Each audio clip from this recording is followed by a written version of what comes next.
All right. Your evening reef show. All right, yeah, late night. Yeah, late night. evening reef show. Welcome, guys. All right, well, so first off, big thank you to my wife because she let me out of the house here at 8 o'clock at night. She just gave birth to our son, Hart, last week. Yes. So there we go. Congrats. Actually, I saw a comment in there. Yeah. Congrats on the new human edition. Yeah, right on. All right, so thank you very much. And so, what we're doing today, something like, I would like to say it's brand new, but we did it kind of the other day. Yeah, we took what we learned from that. So we did the history of controllers, which actually turned out pretty interesting. A lot of people liked it. We've turned it into podcast form. A lot of people ate it up too in podcast form. But why not the history of other topics? Today, it's nitrates and phosphates. All week. So like all the way through the Black Friday sale. So in the past, talk about doorbusters and garbage. You guys probably saw all the videos that went out about different doorbusters today. You got emails about it and whatever. Let's learn something new today. And I don't know, for me, actually the sale today was phenomenal. I don't know. So far, pretty good. Greatly exceeded expectations. Thanks, guys. So thank all of you. If you're watching this in the future, thank you back then. And the content we're talking about today is pretty awesome. Like where have we come from in our understanding of nitrates, phosphates, nutrients, so you will. So this one, I picked this one first. By the way, again, we're gonna have a history of, or like a retrospective of all kinds of topics, all the way here to Cyber Monday. Yeah. Other than maybe Thanksgiving. We'll see if we can twist these guys' arms. All right, so I picked nutrients here because this one, since I started the hobby, has done this. They're like more nutrients, less nutrients, what's more good, nutrients. what's bad, what's like, good. It's all over. Like, you rehashed it. Shame on you, too many nutrients. Shame on you for not enough nutrients. All this garbage. Dirty tanks, non-dirty tanks. All right, so this is what you're going to see today. What you'll see today is where this conversation started for me, which is 2004. I can't tell if it was 2004 or 2003 that I started reefing. Yeah. Right in there somewhere. Yep. What I learned then seems pretty archaic now. The conversations that we were having about what I was nutrients? doing. Oh, yeah, that too. Yeah, I don't do what I was doing, and you'll learn today. And then actually how that evolved over the next decade to about the point where we released 52 Weeks of Reefing. Yeah. Learned a lot in that decade. Learning a lot then. Yeah. That's like the catalyst of learning things. I don't know, man. We shared all kinds of a decade worth of thought in that. And what you kind of see, man, especially in relation to nutrients, nitrate, phosphate, is the conversation kind of acts like hammers, like seeking nails. Just jumping from one thing to the next, forgetting about the lessons of the past, and you just keep whacking these nails and like you keep going back to the same places over and over again. Let's stop doing that. And then today, it's 2020, and we're going to learn something new. So what do we learn up to this point, right? There's so much. And I'm going to tell you, it sped up. It sped up a lot. Between that first decade, the community, learned quite a bit. But I think it's more than double that in the next 5 years after that.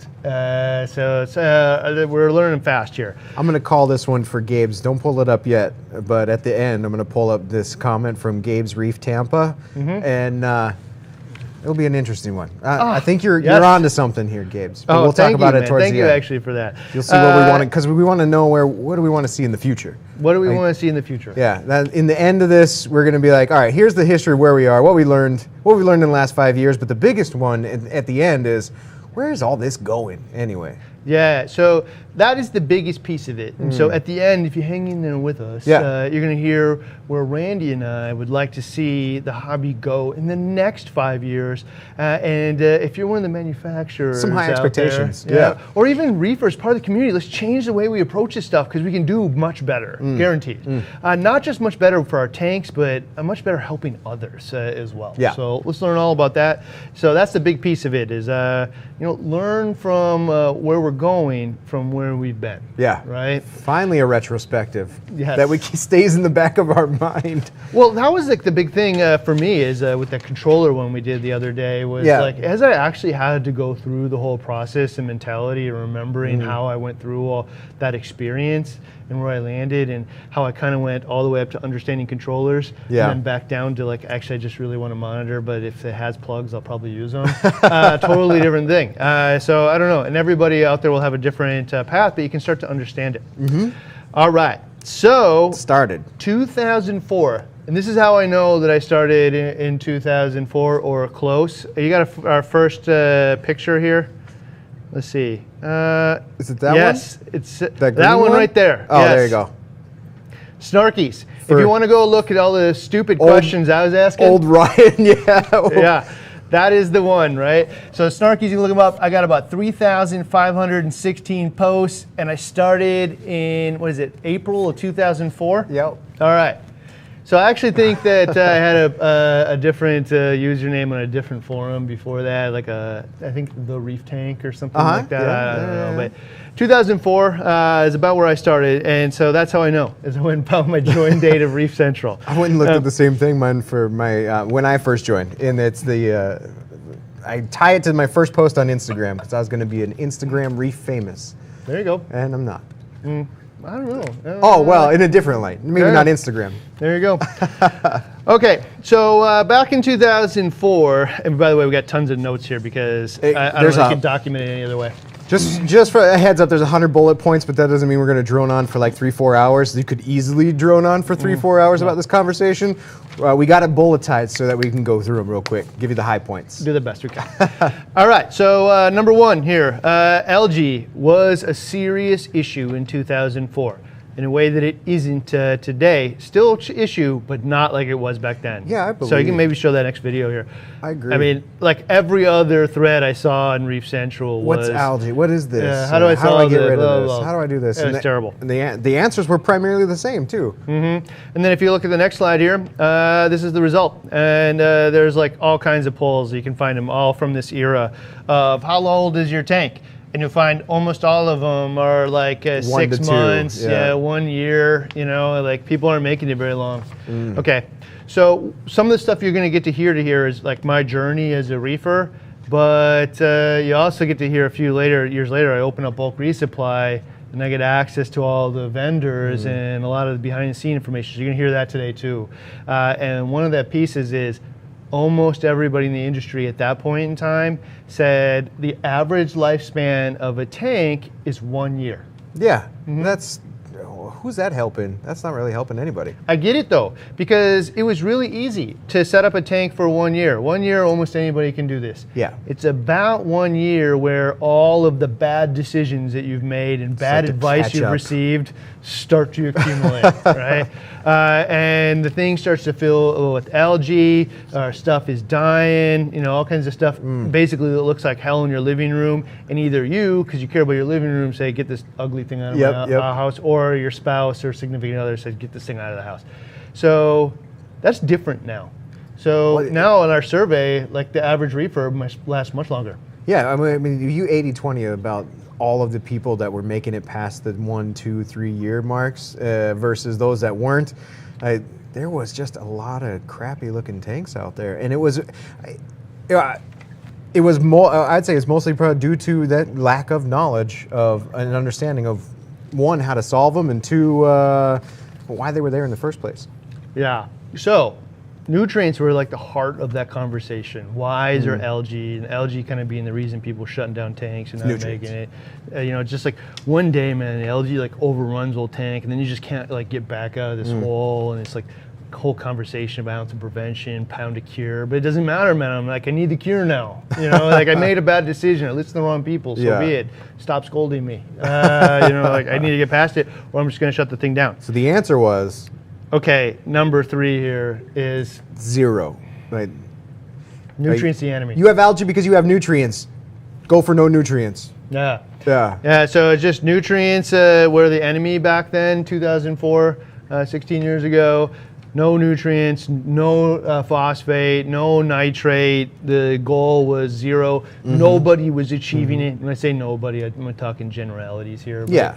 Like very few people were achieving it because the equipment and methods were not as good back then. Yeah, there was only a couple ways to do that, to achieve 0. And you use like GFO, a massive amount of GFO constantly all the time with no concern to nitrates. Water changes was a bunch of people's answer. Water change, water change, water change. And the other one was just completely forgetting about like health and nutrition and only focusing on nutrients. and like so I'm just gonna let my fish starve. Yeah, Randy hit a whole bunch of these pellets all in one right here. So that's the next thing. There was no delineation between nutrients and nutrition. I hate that word. I really do, the nutrient word. Because nutrients, it comes from like hydroponics and like plants and stuff, where nitrogen and phosphorus grow plants. Yeah, And it's a nutrient.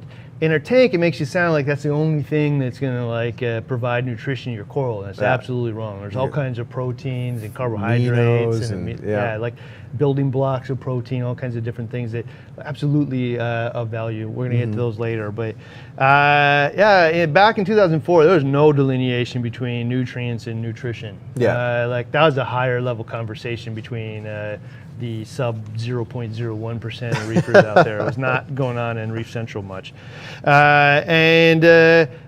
Nutrition for the fish was not a concern either. It was more about making sure you don't have algae. So let's starve those fish, right? Let's put as little food in there as humanly possible. Keep them surviving. Yeah, well, I mean, rightly so, because if you cover it in algae, they're going to die too, probably, because you're going to shut the tank down. You know, things aren't going to go well either way. So, like, it was kind of a catch-22. We'll learn, and you have a different path today, but 2004, just be stingy with the food, and yet fish are dying. Like, oh, I don't know why my antheas are dying. They just seem to die. Well, maybe because you have the super active fish you're not feeding. I don't know, and I say that like now because I know, but then I was like stingy too. I didn't know any better. All right, so nitrate test kits back then were okay. I mean, like I did the little nitrate test kit from Saltwater once. Yeah. I didn't know what to do with it. Yeah, what does that number mean? What do you do with that number? Because nobody had told me like what's a good number, and everybody had to argue about it. There was no like goal. Or... The community has definitely not, still hasn't, but definitely back then had not settled on what the right number for nitrates was. Yeah. So you test it, argue for a while, and then you throw the kit away after it's expired. So that's pretty much 2004. Phosphate. The goal was preached over and over and over again as 0.03. That is about as close to zero as you're going to get. Right? No way to really control it. And the phosphate test kits in 2004 sucked. Dude, you could not read that shade of blue. 0.03. Yeah, and like the goal is to be under 0.03. So I somehow going to use this test kit I can't read to be between 0 and 0.03. Which has a window accuracy of probably 0.03 or more. And I don't have any of the technology or methods at the time that are really going to achieve that, especially in a newer tank. Older advanced reefers where the corals are just sucking it all up are probably doing Don't have fine. the problem, yeah. Yeah, but new reefers, the guys that are asking these questions, nope. There you go. And so GFO suddenly became the blanket solution to algae, and it works. Start running, and it does work because you can bring phosphate down below, a lot of times below, because you have no way to test for that 0.03. But that 0.03 is where that inhibits algae growth, which you're actually doing more than just inhibiting the crappy looking algae and hair algae in your tank. You're inhibiting your corals too, but we'll talk about that too. My tank looked awesome though, man. Like especially for your first tank. I wish I had a video of it up here. So I should have had Dave here find one. But the tank looked awesome, man. I didn't have any algae in it once I found the GFO, and I never tested nitrate because I argued about it and threw it in the trash. But meanwhile, without me knowing, nitrate's doing this. Phosphate's no problem. But I'm dumping food in, which adds nitrogen and phosphorus every day. And I'm not doing anything about this one. And the tank looks awesome, so it's busy, it's summer. I'm not doing as many water changes as I should. Meanwhile, nitrate's just climbing. Just waiting for that moment that phosphate rises because you don't change your GFO. Gone. And then bam, algae out of everywhere. Where'd they come from? Yeah. All right, so GFO blanket solution back then. That's going to change. You'll hear that in a little bit. This one was funny too, man. Like all over the forums. Activated carbon was considered a phosphate source. And probably to some degree there was. But again, our test kits couldn't measure it most likely. No, that was actually adding. the problem. What? Is it could. Yeah. Okay, so there was like a test that somebody did out there where they put 1 tablespoon of carbon in a cup of water, and they found that it added, 0.1, phosphate, which it probably did. But to achieve that same thing in your tank, hundreds of gallons. In my 100-gallon tank, I'd have to put 16 gallons of carbon in there to achieve the same effect. Yeah, not the same. And even then, it doesn't even equate to like a couple cubes of food.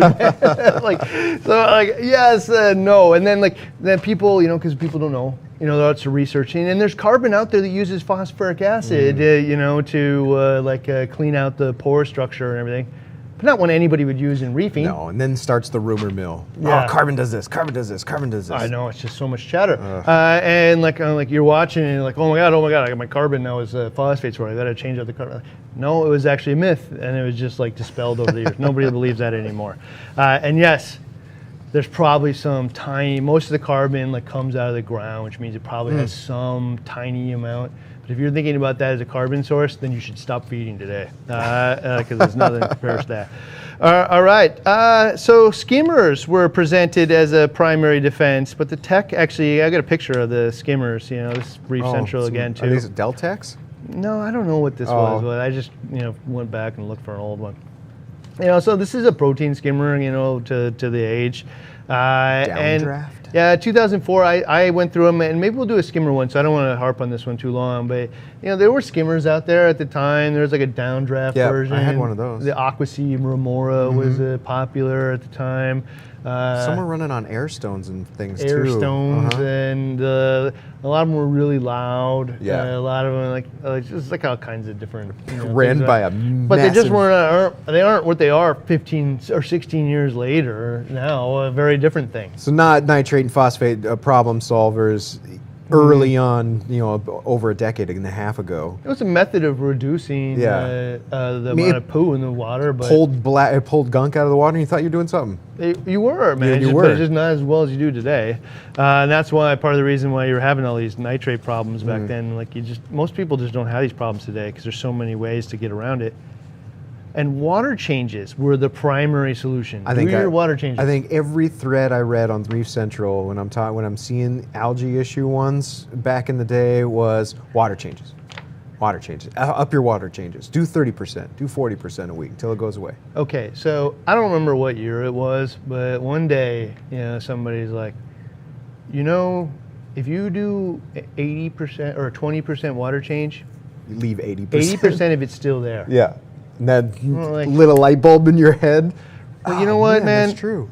This really isn't doing anything other than a small dilution. If I had, 20 parts per million nitrate, what do I have now? 16? Yeah. If I did 20% water change, then I'm going to add a whole month's worth of food before I do another 20% water change. Yeah, okay. Well, there's a lot of really good reasons to do water changes, but 20% once a month probably isn't going to be the reason why I don't have nitrate phosphate problems in my tank. But it sounded really good at the time. Change up 20% of the water. Good to go. Yeah, I don't know. Yeah. It kind of slows the progression, or up, I guess, is where we're going. And back then, very few people believed in refugiums. Yeah, that was interesting too. And that was like the miracle, some of the miracle mud type days where you had to swap out little containers of miracle mud and then puts in some new ones. You had some algae growing in that stuff. That was kind of like this anaerobic type bacteria approach. Maybe you had some macroalgae or something in there too, but it was so off-putting. Like when I researched it, it was so off-putting and so much labor-intensive, and may or may didn't work. I don't know. I just threw away the thought. Okay, so there was two. I actually got one. I had for those of you who don't know, I had a 90-gallon reef tank with a hang-on Refuge on the back, and I didn't have a sump at the time. And I grow chaetomorpha like crazy. Yeah. But it backed up to a window. Like the windows were just above, and so it got natural sunlight in there. Which was growing the heck out of it. Yeah, it was growing like crazy, man. And so it actually really worked for me. I don't know, and it was just like one of them CPR hang-on guys. I think flooded quite a few times. Probably. But, outside of that, it was growing chaetomorpha. But on the forums, man, it was everything that you ever heard was this thing needs to be massive to work. If it's not 16 times the size of your tank, it's a waste of time. Well, and the lighting sources that they were using for it made it need to be 16 times worth it. So. Yeah. So that kind of changes over time. But back then, there was in 2004, a lot of debate. I would tell you also, I had what I didn't know it at the time, but I had a Xenia refugium in that tank. Oh, just a whole bunch of it overgrowing. Yeah, like back around when I started bulk resupply, like I was working, from 6 a.m. to like 6 p.m. and then going to the restaurant and working as a waiter there until midnight, man, at 18 hours a day. Like, what are you gonna do? I can't take care of this tank barely. So I just like wasn't as great about my water changes, but the tank still looked awesome for a really long time. Yeah. And one of the things that would happen is the xenia would grow up the entire pane of the side glass. The whole side is just pulsing, It's like grab a credit card like about once a month, and I'd scrape all of it out, and I'd just throw it away in the garden. And then by next month, it had grown all the way up. And I didn't know it at the time, but I now know what I was doing. Filtering it. Nutrient export. Yeah, absolutely. That was what's going on. So a different thing. You know what? Also, man, people really didn't do a lot were filter socks back then. Not as many as they do today. Well, they were. I remember using them, but no way was I going to change them out every 3 days, 2-3 days for max effectiveness. Oh yeah, so there's a picture of a Refugium actually. This is a pretty typical one. So yeah, we're still back in the day. I think that's the light that I had on the top of it at first too. It's just like a little, $5 thing you get from Home Depot. On that. Yeah, that's all I remember of Refugiums being is. That's 2006. Yeah, that's pretty common. That sounds right. You put sand in it. I don't think you need sand these days. It's growing, that algae. 2009, same. Yeah. All right. So anyway, back to the filter socks. So people are not changing them out every 3 days back then, and changing them out, much less frequently. Mm-hmm. Also, people call them nitrate factories. Just because they weren't changing them out. Well, that was one of the things that I just never understood is the filter sock isn't going to create nitrate out of thin air. It's just like going to capture the food.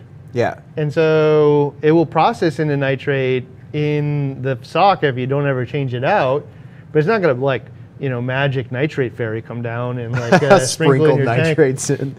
No. I guess you could say because it caught it and the skimmer didn't, maybe, I don't know if you want, but people weren't really changing out those things. And roller mats didn't exist. Yeah, that never existed. It was not that far after that there was a roller mat, I think called the Genesis. I saw it at Interzoo. And I don't know when that thing came out, but I think it was made for ponds originally. Oh. But it's actually kind of cool because it had like a little water wheel on the side, so it'd fill up the water wheel and kind of tick over instead of using a mat. That makes sense. It's kind of neat. So it might have existed in Europe, just not here.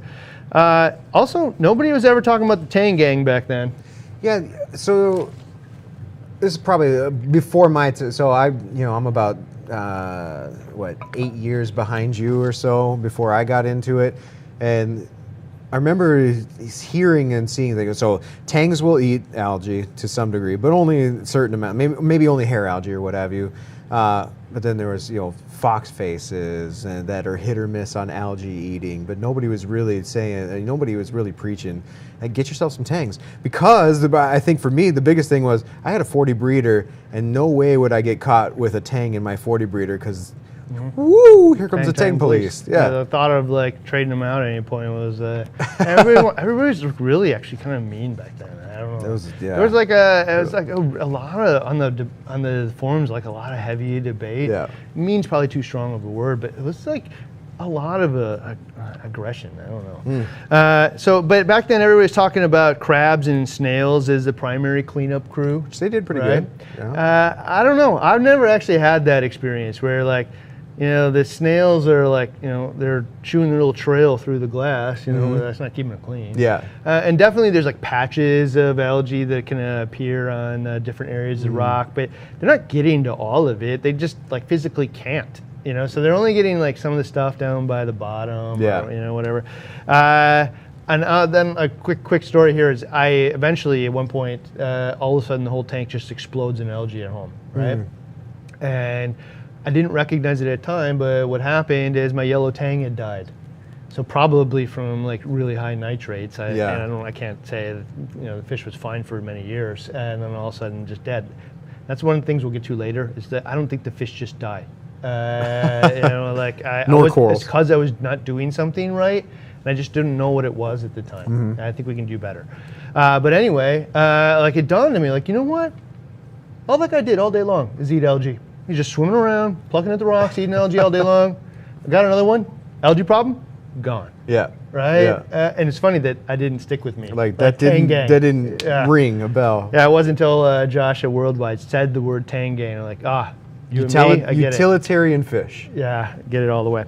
All right, so back then also there was no Vibrant, there's no fluconazole, nobody's using any of that kind of stuff. Very specific, yeah. Very few people are using hydrogen peroxide to clean off the frags to make sure these algae don't get in your tank. People thought that cyano were related to nutrients. Yeah, for sure. Carbon wasn't even a thing. Carbon dosing wasn't really a thing in 2004. People were toying when I got it. So, fast forward like 3-4 years or 5-6 years later, like I heard vodka dosing. Thought, what the heck?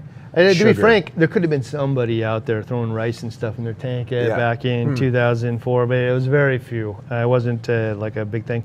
UV shaming was going on. Every single conversation about UV, everybody was talking about it only for pests on fish. Yep. Nobody's talking about algae or other, like wiping out dinos or anything like that. And they were looking for a solution that solved the issue. So they were looking for a hammer to kill the ick, and if UV didn't actually just kill or solve it, then it's worthless. Well, and so the conversation back then was also like very definitive. It was either black does and it white. or doesn't do it. Yeah. Right? That's it. That's all you got. It can't be like greatly helps, somewhat helps. Any of that stuff is it's either it does it or it doesn't. Which is actually not helpful at all. Right? Because nothing does anything that well. Definitively. Yeah, and so there's a few people out there that really hated UV and just kept talking about it. I don't know, whatever. Definitely like shaming, like you're stupid for using it or even talking about it. Don't even mention it again. God forbid. The same thing with shaming on cyano, like you mentioned. If you have red slime or cyano, you're a bad reefer. Yeah, no. Like not taking care of your tank. You have nitrate and phosphate issues. Man, I remember this actually. I remember reading those too. I'm going to be honest, man. A little bit of this is what was going on in Reef Central as I'm remembering it, and that changes. And I'll just give you a hint. My experience on Reef to Reef has been completely opposite. Complete opposite. I'll come up later. That's why I went over there. All right. So you know what? I have this written. I mean, sometimes I write this and I'm not sure I'm going to say it out loud, but I'm going to anyway. The whole paragraph. Yeah, so forums had an unhealthy amount of reefers being a-holes to each other rather than actually trying to help them. Reef Central was an invaluable tool to me, but if you could get through all the know-it-alls who had 20-gallon tanks for the last year and the virtual chest beating, like I know everything because I've had a 20-gallon tank forever. Yeah. And there was really, really smart, helpful people, but they're getting kind of drowned out by the noise. You have to wade through it. Yeah. Okay.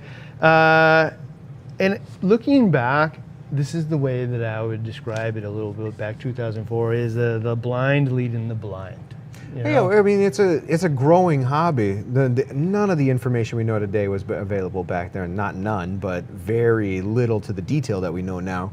So it's understandable how people are defending their little territory here and there because you're figuring it out as you go as a collective group. It's hard to do. So I like to speak in analogies because that's the way I think a lot. Yeah. But the one that I always make is, when I ask a question on the forum or anywhere, and I get 30 answers, right?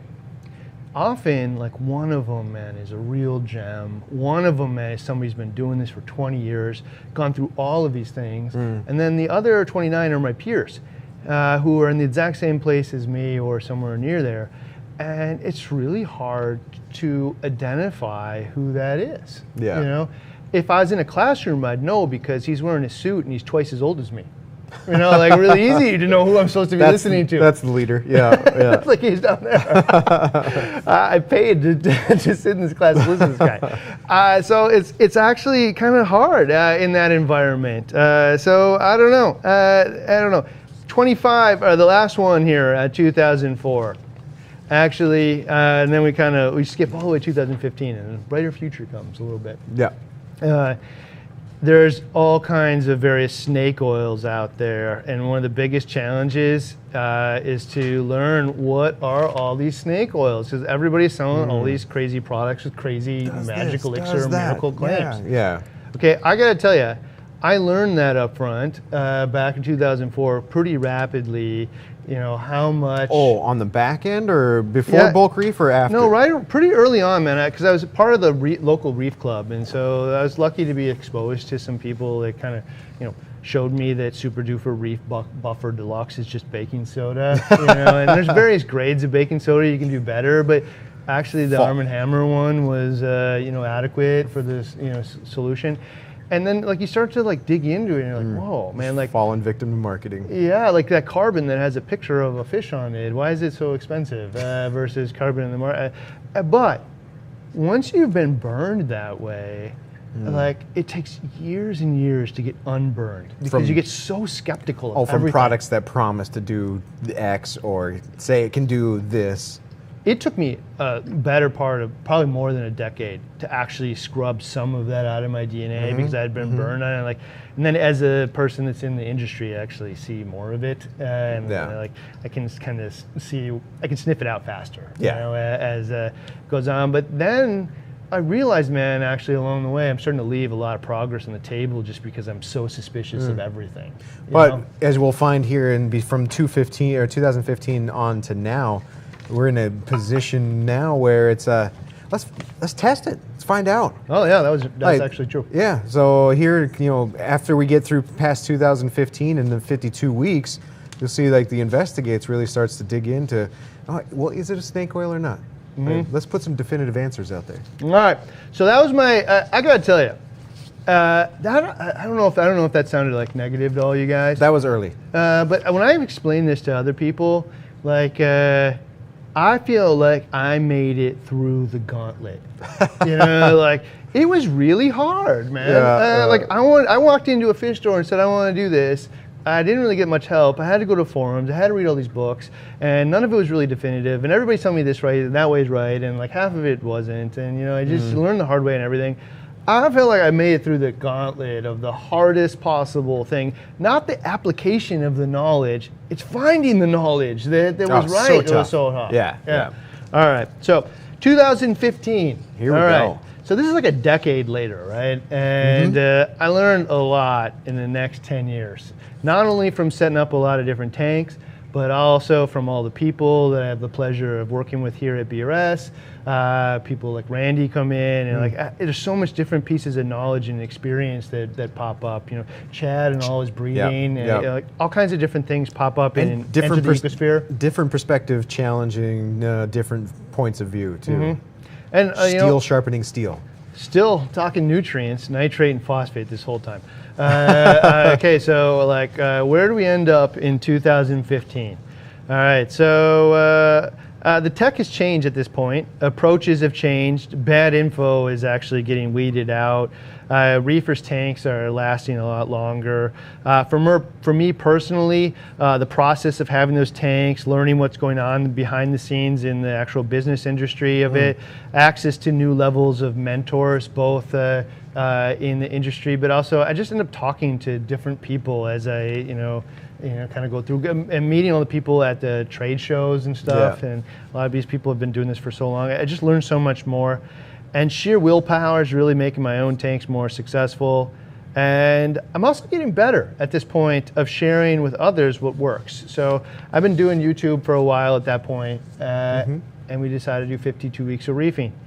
And so in 52 weeks of reefing, we shared a lot about nutrients actually, and some of it I've unlearned.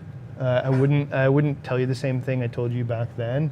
And that's only 5 years ago. Yeah, that's amazing. Yeah, and some of it I have actually doubled down on, man. I believe more than ever, and I would actually have said it more firmly back then than I do now. But anyway, got new tools, and we know how to use them. And YouTube turned out YouTube turned out to be a better form of information distribution than having to go. I remember having to read thousands and thousands, and I was willing to go through all of the threads and the 72 pages of threads on a topic just to find a cumulative answer of what I'm looking for on nutrients and nutrient control, or even any topic. The nature of it too is that you end up kind of picking the answer that you thought was true to begin with. Yeah, you got 30 answers. You got 30, 40 answers, and the loudest voice is probably I'm starting to lean that way, and now I'm starting to believe it myself because 40 people said the same thing. This is actually interesting. I read the APPA PET survey study the other day, and it said that 62% of saltwater aquarium owners now get their information on how to do this off of YouTube. Oh yeah, 62%. I get everything I learned how to do off of YouTube, but well, I can see it now. Yeah, and like I've learned how to use YouTube as a very efficient tool instead of reading 30 books. I mean, it also helps that when I Google a question, a little clip from YouTube pops up for the exact answer that I'm looking for. It's true. All right, so back 2015 now, this is 5 years ago again. Somebody said this to me: a dirty tank is synonymous with an uncared for tank. So just allowing nitrate and phosphate to go on recklessly, run wild, and like just because some tide pool somewhere in the ocean is a cesspool doesn't mean that my tank should be. You know, so I don't know. That really stuck with me when somebody says a dirty tank is synonymous with uncared for. I say in the same breath, we probably learned that on the opposite end, being a hover parent, I guess, over your reef tank and doing too much. Absolutely. Is the opposite, worse. All right, so I also learned, or I said it in 52 Weeks of Reefing, I think I said it in this, but I was actually saying it around this time, so maybe I'm wrong, but a skimmer can't be too big. It can't have too good of a filter. Wrong. They go back and strike that one from the record? Yeah, I don't know. You know, I now know that that isn't true, that the right size filter performs the right way. Yeah. And so I'd actually go smaller in most cases because it'll actually perform better. But I also, this is one of the things I learned in the industry too. So 10 years later from those skimmers that I showed you, at some point, I don't know who was the first one to do it. The first one I experienced that had a needle wheel on it was Deltec. Actually, that one worked really good for me. Deltec. You know, way back when, it was really expensive, but I actually bought 5 skimmers to get to that point, and then it actually worked, so I should have just bought to begin with. But now, everyone has an acrylic tube with a pump glued to it. There you go. Yeah, so, and they're like, you know, just mythical sizes and everything to it. Add air and to a pump, and now you've got a skimmer, and I can make up my, you know, what I can say. It's rated for this many. It's rated for this many, and just by the size of the pump, that's really not true. Okay, so what I now know too is the new entries, usually nobody had ever tested anything. They just like Me Too Club. Yeah. You guys glued a pump to a acrylic tube? Well, I want to do it too because I heard you can make money doing that. And so most of the ones you'll see today out there that are the most popular are the thought leaders of this type of stuff, you know, and learned along the way, you know, what works best, you know. So like Octopus is one of them. Now I've, you know, it's like the Royal Exclusive. I mean, that's still like super duper expensive. It's not surprising that I'm super happy with it considering the price tag attached to it. But also when you start doing the research, like, oh my God, these guys are like the, you know, grandfathers of this. They've been doing it for so long. Of course they perfected it. You know, and it's a different skill set than just like gluing a pump on a tube, you know. getting all the things that actually work correctly and sized right, and the right amount of air and the right amount of flow and the right amount of contact time. Understanding what anyway, that does. Totally different. But anyway, so everyone I found, that's actually the point to this was actually that, you know, not even 5 years ago, we're talking. Yeah, just because people make it doesn't mean they're experts at this thing is kind of what I learned at this point in time. So, you know, look, you know, just because something brand new and fancy is out there doesn't mean it actually works. It just means that somebody wanted to sell something, you know? So, I don't know. Just because it has acrylic tube and a pump doesn't make it better. Refugiums work, but at my position at this point is actually that they're only still a partial solution. So, yeah. You know? Yeah, I think I remember having that conversation, like, or even some of your earlier episodes where not fully understanding or grasping the true effective ability of a refugium. It's like, because most of us are putting compact fluorescence on still 5 years ago. So I was like, my position is like, well, what if it takes out a quarter of the nutrients? Quarter of my water changes, goodbye. You know, like I'll gladly throw some algae and a light bulb to get rid of 1/4 of my water changes. Give me that weekend back. Well, what if it did half? Well, we'll later turn out like you can remove almost all your nutrients that way. But at the time, I thought it was only a partial solution. Algae scrubbers, because some a-hole out there had a patent on it and wouldn't share it with anybody. You didn't believe in them. Still DIY. Yeah. You know, like, so it's not even really a thing unless you're willing to like build one yourself, which often were kind of like leak and electrical hazards put together that way. Carbon dosing, this one's actually pretty interesting. This is now a thing, you know, and a pretty popular thing now. Biopellets probably being number one. So biopellets, I mean, everybody was out there between 2004 and 2015. Carbon dosing was vodka. People were toying with sugar, vinegar, rice, you know, all kinds of 8 million different types of biopellets out there until they finally kind of settled on the one. Carbon dosing still like the black box because nobody really understood how it worked. But people were now, because you said like in 2004 or, you know, in the past 10 years before this, new nitrates weren't really prevalent. There wasn't even a consideration. Like you use GFO for phosphates, and then I forget about my nitrates. I don't know. Yeah, now you have an active. If you don't test it, man, you don't know what's going on with your nitrates. Well, anyway, so it did work. I will tell you everything that I was ever told about carbon dosing. This is probably the reason why I don't use it in most cases. Is that it has like it's going to feed the bacteria, and then the bacteria are stripped out of the tank, with your protein skimmer. That's the common methodology. Right. And this is one of those things where like plausible theory, as good as fact in our hobby. Yeah, in many turns cases. into truth. And I'll tell you that with our biopellets, I ran an experiment. This is actually probably one of the birth of BRS Investigates. Old building. I ran 4 tanks with 4 different biopellets in them, and I just measured. There's no skimmer, no nothing, just a bunch of damsels in there feeding them and the biopellet reactors. And you know what? All but one of them never had nitrates. So there was denitrification happening in there. Nitrates were leaving the tank as nitrogen gas, and it was not happening via protein skimmer. I actually went and turned the tanks off forever. For a while, I was like, well, maybe all the bacteria is just like living in there and filled with this nitrate, right? And so I wanted to make sure to shock them and try to see if they could decompose it. I never found any nitrate. So my experience was so adverse to what the industry was saying, and really kind of still says. Started to question everything then? It's just a big black box. It does work. I put a penny in and it spits out a gumball, but I don't really know the mechanism as to how it happened. I don't know. So still a little question box for me. But here was the thing that you definitely got out of 52 weeks of reefing, and you said this to me, and it's actually 35 here. This was, there's not one single tool. Use them all. I think this is about where I'm coming in, or just shortly after I'm coming into the hobby, and I'm reading on the forums. I'm watching the 52 weeks where you're explaining, this to equipment, this equipment, this equipment, this equipment, and it all looks really attractive. And I'm in the way that everybody's pitching it to me on the forums, I feel like I need everything. I need a skimmer. I need biopellets. I need filter socks. I need I need to carbon dose. I need to do all of this shit because I have no idea what.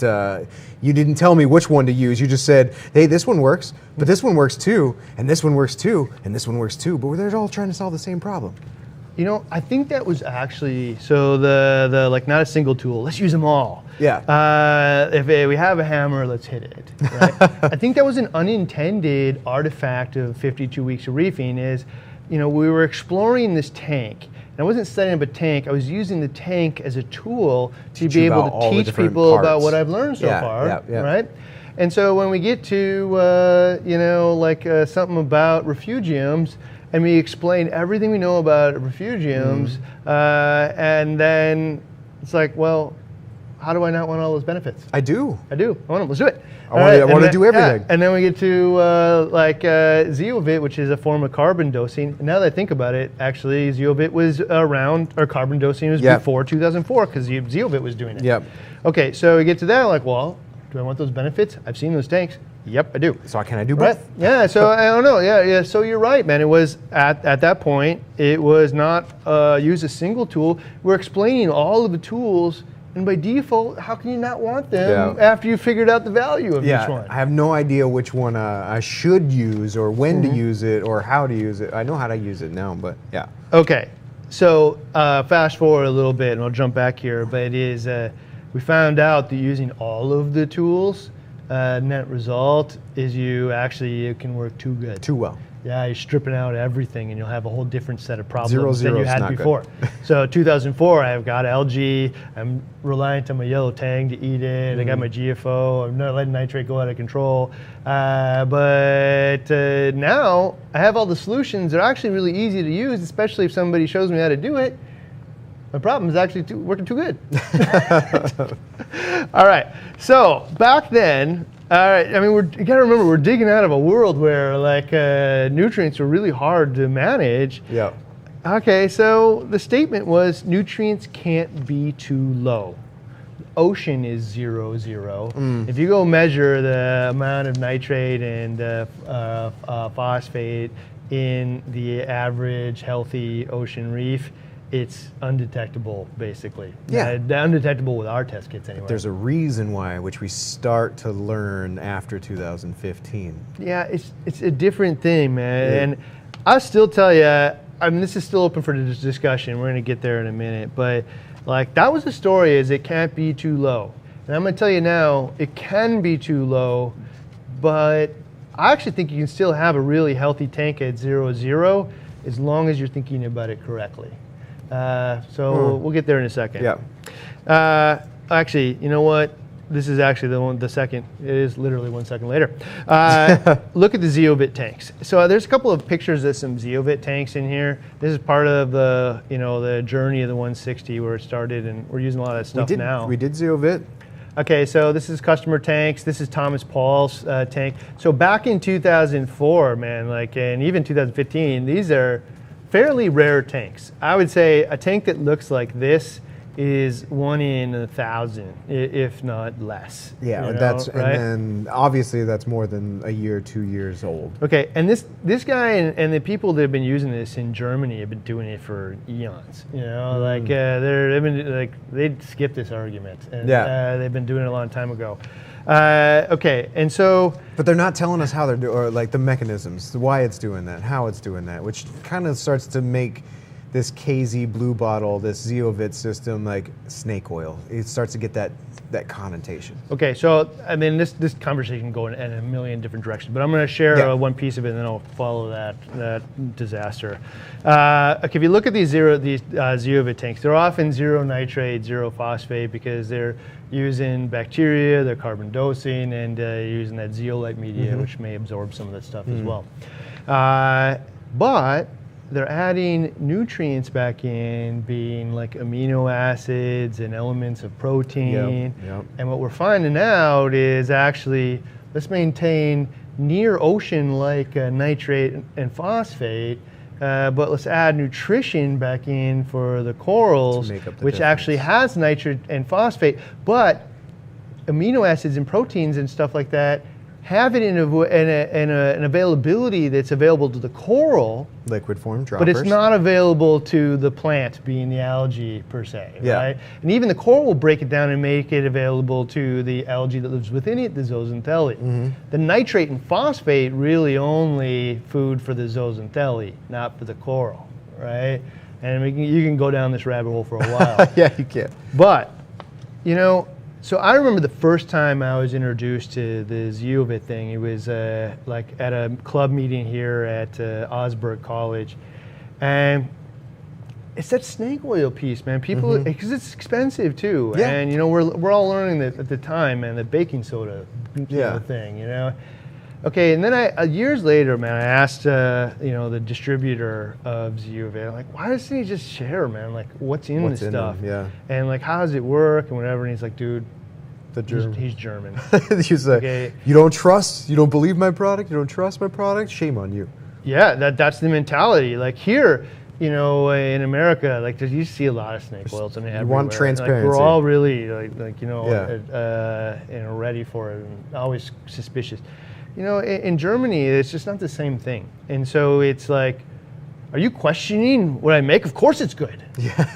I pour my heart and soul into this. I've been doing it for decades, and you question it? Yeah.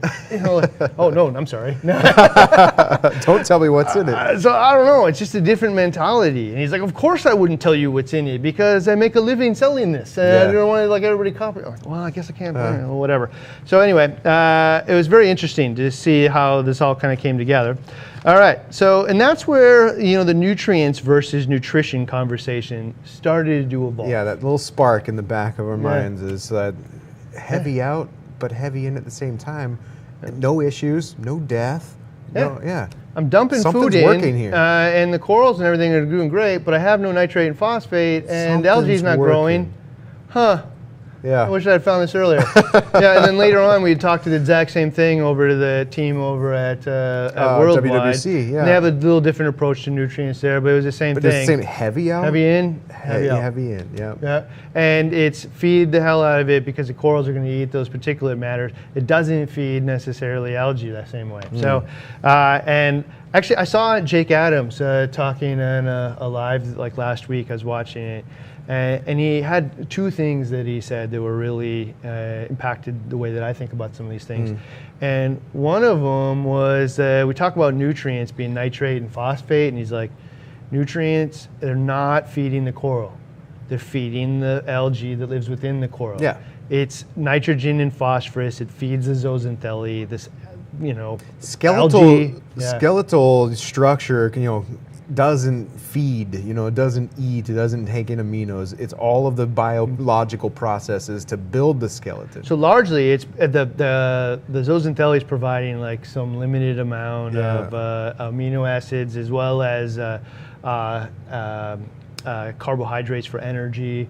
But these corals capture prey in the wild, like end of story. You know, nobody can debate that. They're capturing, you know, either suspended particles. They're capturing like plankton. They're capturing bacteria. They're capturing all kinds of things, and that is filling in the missing part. And it's easy to say when you see these things, you'll see like, well, corals get 85 or 90%. Yeah, but it's not like an equal amount from light. You know, like light and there's those. The 10% might be the part that they. Like it's not just like 10% less, it's 10% that the like zooxanthellae isn't providing at all. Like the types of incomplete amino acids and stuff. Well, it's like, can I take so I start a little seedling or sapling or what have you, plant. Can I pull that out of the soil, remove it from everything else and just hold it up to the light? And is that light going to supply it with everything it needs? No, it's going to die. Oh, or survive. Yeah, it might just survive. Like so that was the second piece I got out of it. So, you know, Jake Adams isn't like this isn't his first rodeo. He's been caring for corals, and you can actually see the way that he does it too, which is less with the test kit and more with the eye and experience. You know, and so what he said in this was, look, man, I have all of these corals. I've seen them. I know how they grow, whatever. And then I just recently went and saw what they've done over at Worldwide Corals with the exact same corals because I got them there. And these things are so much bigger, so much more color. The polyps are so much more healthy. And it's because they're dumping all that food in there. And they're not letting it pollute the tank, but they're adding all this stuff in here to be able to provide that other type of nutrition for the coral. It isn't, so nitrate and phosphate is nutrients in the hydroponic world. Nutrition's a word. So again, man, like Josh and I, like behind the camera, are like, how do we get this word like nutrient out of our vocabulary? We can't because everybody uses there was, and I think there was one episode where you said, I'm not going to call them nitrates and nutrients anymore. I'm going to call it nutrition. I know, and I can't even stick to it. Yeah. So it's in our ingrained into us, so be it. But like all of us, man, we learned like, so in that episode, or actually that experience, I shocked me. He's like, yeah, so anytime we have a coral that's like not looking good, we use this Brightwell stuff. Yeah, the coral amino. And like, isolate it, dose it with a ton of coral amino, and it turns around. This is actually a point at which like I'm still like snake oil, you know, guard up. Like, amino acids. acids. I've heard some people debate this and whatever. And then we do it here, And without fail, like every coral that looks sick or like losing tissue, or every tank that looks like pale and thin, or brown, or what and like have the you. tissue just isn't keeping up, like it's like miracle. Adaminos, I don't there's know, color, there's thick tissue. Yeah. Yeah. Sometimes a miracle is a miracle. See, I don't know. If you didn't learn, you would be leaving so much on the table just I by know. sticking to your old ways. Well, this is the thing, is I had a mentor, somebody I trust told me, Yeah. you know, being Josh, right? And so the same thing with The Jake proof Adams, is in their right? pudding, yeah. Jake Adams learned from Worldwide too. The same thing is like, you know what? There's room on the table. I don't necessarily have to get it, but I know it's there, and that's something that I am missing. All right. So, you know, Wrapping up the 2015. 2015. What phosphate level should you have, and what nitrate level should you have? I have no idea. Yeah, still no We idea. don't agree on it. Yeah, Nobody agrees on it. It's super irritating because it's still, go ask, if you're a new reefer and you ask, 8,000 answers, all the way ranging from 00 to 152. So it doesn't matter. It doesn't matter. Yeah. To, Look at my if take. it's not 6.3, then you're screwed. You know, who knows? All right. This is where one of the more interesting thing comes in for me is also the Redfield ratio. Oh, yeah. And there's like 4 people that just went, like their little time bomb went off in their head listening to this. Redfield ratio. Yes. So just for you don't know, for those of you that don't know, the Redfield ratio, I'm going to butcher this, but it's a ratio of nitrogen to phosphorus to organic carbon in the ocean. And generally speaking, you can pull water and stuff out of almost anywhere, and it'll have this ratio. But there's right? a lot that really builds up. Like what is building? What is making the nitrogen? Not water. Like also like so.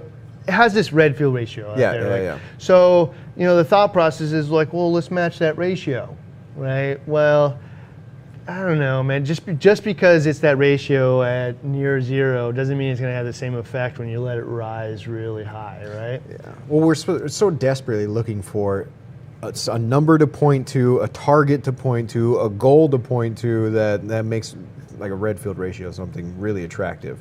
If I do this and keep them steady.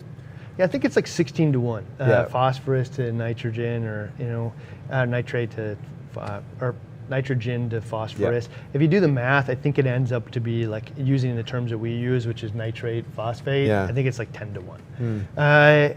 And so actually, if you do the math on it, like most of the times you'll find like those are actually rates that like are pretty common. So if I had like 0.1 phosphate and 1 part per million nitrate, that would be a pretty low tank. Or if I had 5, it'd be 0.5. I don't know. You don't necessarily have to follow that.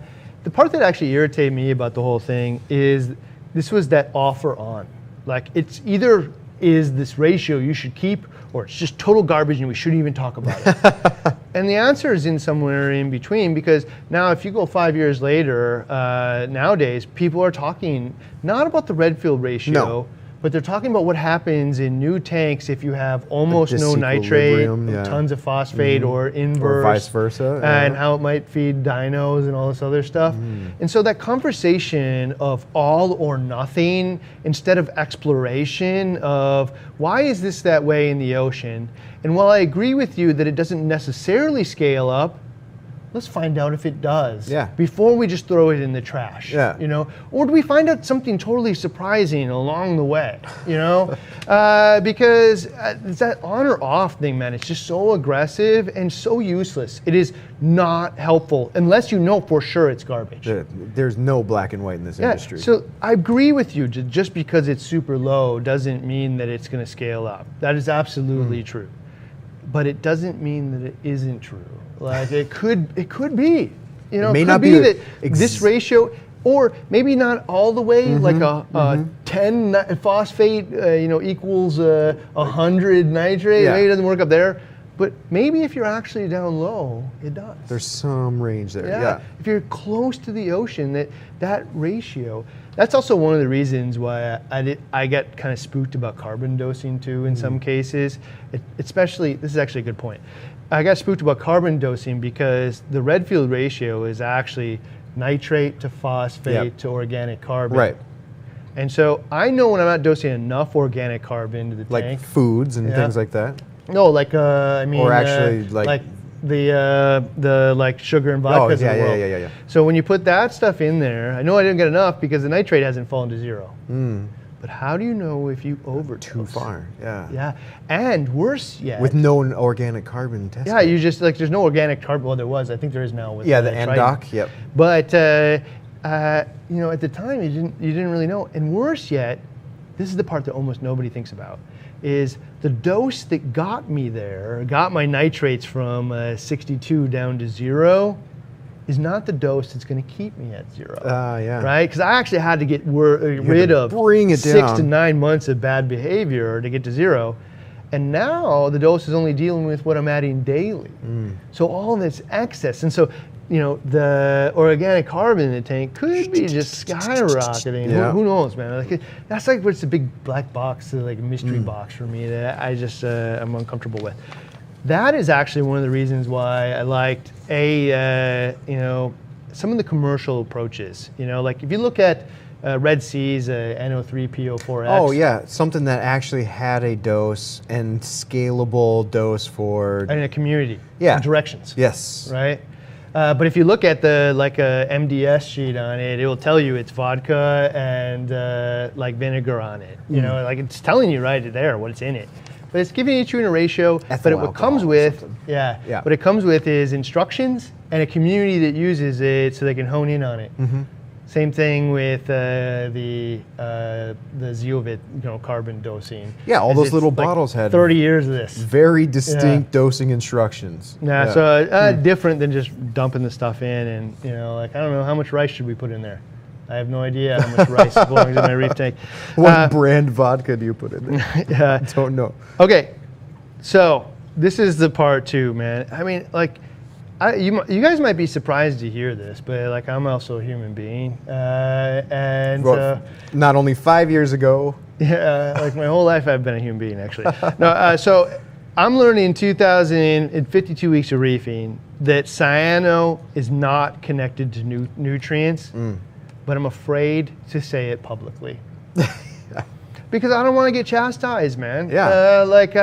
But I'm learning this. But you've been told, because you've been told it has been for so long, and you know that once you find out against the grain, you're against the grain by yourself. Yeah, you know how I know that it isn't connected to nutrients? Because you've controlled them now? No, man, because I have now owned a business in reefing for over a decade. I got 8 million tanks here. I've talked to so many people, I can't believe it. And I have yet to meet a single person who has solved cyano by lowering nutrients. No.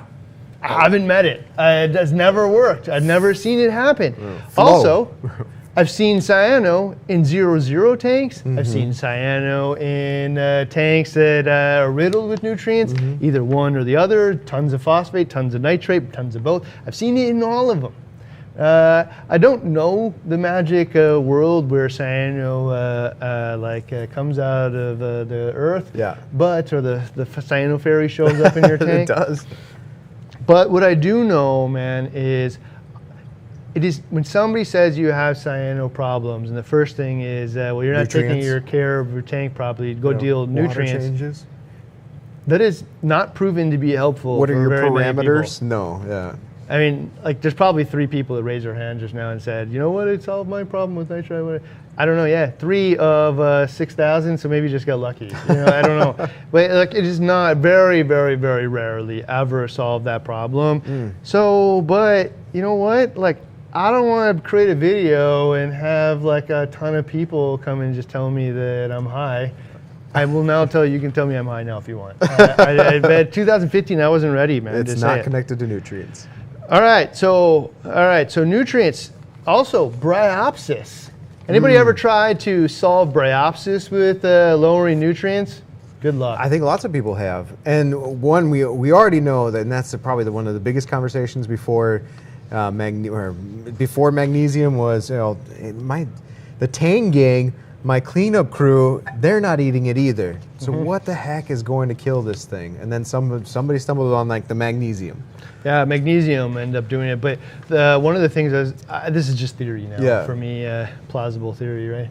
Of why magnesium worked? No, why that, I'll give you in a second, but why the bryopsis actually isn't nutrient, you can't even really slow it down that much with nutrients. Nutrient control. I think it prefers ammonia as its nitrogen source. And so, like, it's actually capturing the nitrogen as ammonia before it turns into nitrate in the tank. And you're feeding every day. Yeah. And the fish are putting ammonia out through its gills and the waste. So whether or not you think that you got low nitrogen in there, it's just living off of that. And it must not need that much. I don't know, because bryopsis is a pain in the butt, or was anyway. Until somebody figured out you could, like, raise the magnesium level in your tank to like 2,000, then it all dies off. Yeah, but it didn't work with all the magnesiums. You know, it actually worked with more than people said, but it didn't always work. Yeah. And so I got a theory as to why that is. And so the big thing was you had to use Kent Tech M. Yes, to be able to do this, right? What was it so magic about the magnesium chloride and Kent Tech M that made that happen? Not like your regular mag flag or Dow flag or what have you. So the theory in the reefing community was that there's some kind of impurity in that. And so when you add enough magnesium, which is a lot, to be able to get it up to like 2,000 parts per million, that there's so much of that impurity that it actually kills off the bryopsis, whatever it might be. I can't tell you whether or not that's true or not, but I can tell you from behind the scenes that magnesium is one of the dirtiest minerals that are sourced for reef aquariums. So it's pretty believable, especially at a product that is fairly inexpensive and goes through 3 levels of distribution before it's sold to you. It's still like by nature, it has to be cheap. The materials that went into it. So not surprising, that's the case. And so, like, that was part of the reason why we landed on pharmaceutical grade materials. Is I just had to know. I had to know that, like, this stuff was going to be the best. And even within USP and magnesium sulfate specifically, still not the greatest. Still iffy, right? Yeah. And so we ended up like on dialysis grade, like designed to be pumped in the human body. Like so, but anyway, nutrients wouldn't kill the bryopsis. You killed it with magnesium of all things, which was interesting. All right, this is my favorite thing to say all day so far. Anyway, are you ready? Forums are now changing 2015. This is probably when I switched over to a different forum. Yeah, Reef to Reef is emerging as a place to be pleasant to each other. Yeah, gosh, show that Dave there. Oh, there's my guy, Reef to Reef. Okay, you know why Reef to Reef is a pleasant place? Because it is unacceptable to be otherwise. It's because the owner of Reef to Reef, David Hammondtree, is pleasant to everybody as well, and he demands that out of everyone. Yeah, and we should have a place like that. Yeah. Yeah. So I don't know. It was a different experience for me, and it took me actually a while to kind of like figure it out because at that point I'm not really a big forum user. I mean, like I've kind of answered whether or not carbon has phosphate in it at that point. But like the more and more I experience with it, like I don't know what they've done here, but all that bickering and stuff. I mean, it's an internet, so people still bicker a little bit, but like it's not the same. Okay, all right, 2015 behind. Skip to today, all right, folks. So I know you've hung in like a long time already. We got today, 2020. But the biggest piece here is the future. What do we want from the future? So hanging a little longer. I mean, what do you got to do? It's super late at night. All right. So you might be listening in your car on a long drive. All right. So 2020, what I know today. And so that means what Randy and I talk about all the time. Evolutionary leaps forward from just 5 years ago. Okay, I got a whole slew of mentors now to me that are a totally different thing than I had in 2015. Got a bunch of testing under our belts now too that we learn from. I'm just learning so much, and in fact, I think the whole hobby is learning. So I feel like the evolution that happened between 2004 and this might just be me, I don't know, but I feel like it really was the whole hobby. The evolution between 2004 and 2015, the speed at which it happened the next cycle between 2015 and 20 was much faster. We've learned even way more. Oh yeah, I agree. And we're learning it more definitively. We're stopping the never-ending cycle of garbage conversation. Like, we're sharing it. We're allowing some room for vague answers. And like, does this somewhat is an answer that's acceptable? Yeah. It doesn't have to be all or nothing. You know. All right. So this one was really valuable to me, and so 2020 lessons. 2020. This is where we sit here today. If you want to know what we know about nitrate and phosphate, about nitrates and phosphates and nutrients, here it is. Okay, so how do you know if you're feeding too much? My nitrates and phosphates are going up. No, really? Yeah, easy. That's that easy. Yeah, so here's the answer. It's not so much about whether or not you get the perfect number, like nitrate is 4. If you didn't have 4, shame on you, terrible reefer, you should quit. Yeah. No, it's not that. If it's 4 today, and then at the end of the month, it's 4. It's 4. You've actually balanced the amount of food to the type of filtration you have. Yep. A game. That's the ticket. Pat yourself on the back. Yeah. Right? If you have 4, and at the end of the month it's 12, you need to up your filtration or reduce your feeding. That's it. One of those two things. Because you can now bet that you're going to go up 8 every single month. Yeah. Right? And it may not work out exactly like that. No, but you're going up. You're trending upwards. Yeah. You don't want to trend. So there's 2 options again, like you just said them. If every month my nitrate or phosphate is going up, all I need to do is stop feeding so much. And if I look at my fish and say, well, you know what, as a pet owner, I should feed him more, I should up my filtration game. I should just change out my filter sucks more. I should adjust my protein skimmer. We have the tools now that we know you can throw anything at them and they're going to be max effective. So all you have to do is choose the right tool or step up the tool. Yeah, or I could switch to different foods that have less waste. I can do all kinds of different things. I'd be more careful, but I can feed slightly less, but make sure they get it all. It's not all or Take nothing, the step, though. but turn the pumps off or whatever. Yeah. So little switches and dials instead of on-off. So to your answer of what's a perfect nitrate and phosphate level, the short secret is I still don't know. But I'm going to I got a video coming up on master these things, and you're going to get a committed answer out of me. It's going to come up next month or so. But right now, the biggest thing is just make sure they're stable, that they're not continually rising. Or conversely to that, continually falling too. Yeah, if they're continually falling, you have to do something about that as well, because you end up at 0-0. Unless you're really considering all the heavy in, heavy out, then you probably have enough food, and so that's a different issue. There you go. All right. That's which leads to the next one. Yep. You share this one. This is the.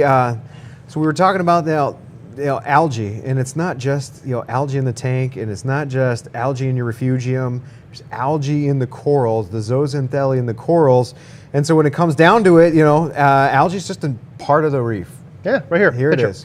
So it's kind of fun. It's everywhere. So if you go snorkeling, man, these guys eat algae off of everything. It's an important part of their nutritional diet. They'll eat it off of a rock. They'll eat it off of a turtle. It doesn't matter, right? Yeah. So instead of treating algae like it's some kind of demon that we have to fend off at all cases. The devil. No. Get it out of the tank. It's just part of the tank, man. It's part of the reef. It just needs to be in balance. You can use tools like fish, and which is the next one, like the Tang Gang, to control algae, but at the same time you're feeding them. Yeah. Yeah, so that's the next one, exactly. Crabs and snails, they will do some things. They'll definitely keep some of the turnover, the sand. They'll have some benefits depending on the type of crab. Yeah, type of there's snail, probably a loose piece of food or a detritus that they grab. If you want to really have a predator for algae, it should be those fish that eat it right off of the turtle. And don't be afraid of your 40-gallon tank having a tang in it. Yeah, don't be afraid of a 20-gallon tank having a tang. And if you get a really little one and you're okay with bringing it back to the store and getting a new one at Not a later forever date, home. Right? Yeah, most of you are going to outgrow the tank and then decide that by the time that it grows up anyway. Took me 3 months to upgrade. So there is a caveat. You actually have to do that. But if you raise your hand and say, I'm willing to do that, then you can solve this problem. Yeah. And you don't have to listen to the tank. Don't get chastised. All right. Okay, so the next one we know today, 2020. Nutrients. They're not nutrition for the coral. Nutrients being phosphate and nitrate. It's nutrition for the zooxanthellae. I mean, again, Jake Adams, he said that sentence, and they're like, you know what? That's it. Yeah. The zooxanthellae is the plant inside the coral. The nitrate and phosphate is the source for feeding that. You can also get it from the coral, breakdown of foods and whatnot. But nutrients are not feeding the coral. They're just feeding the zooxanthellae, which feeds the coral, but there's more to it than that. So the corals, another thing we know in 2020, the corals have many sources of nutrition that go just beyond just what the zooxanthellae provide. So I think we have a picture of zooxanthellae here. I think that was really stemming from that understanding of what we learned from the coral amino experiments and from what we learned from WWC, in that they're adding things like just amino acids to their foods, the diversity of their foods. It's feeding not just the fish, but this stuff is getting broken down and going into the corals. So that little coral polyp is a mouth there, and it also has zooxanthellae that lives within it. And the zooxanthellae produces energy and some other nutrients and releases it into the animal, the coral polyp, so it can survive. However, what we do know for sure, and we don't have to debate this, is a vast majority of the corals that we keep in our tanks actually also have the ability to capture prey, and they rely on that as an important part of their nutrition, right?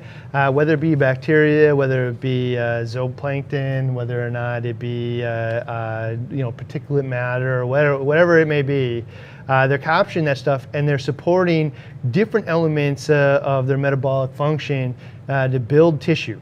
So they're building tissue out of this stuff, so you can support that and you can make it healthier. We know that. I don't. If anybody told you that there isn't value in that at this point, I don't know if I'd listen to them anymore, because it's just closed-minded thinking of a long time ago. Can you have them survive?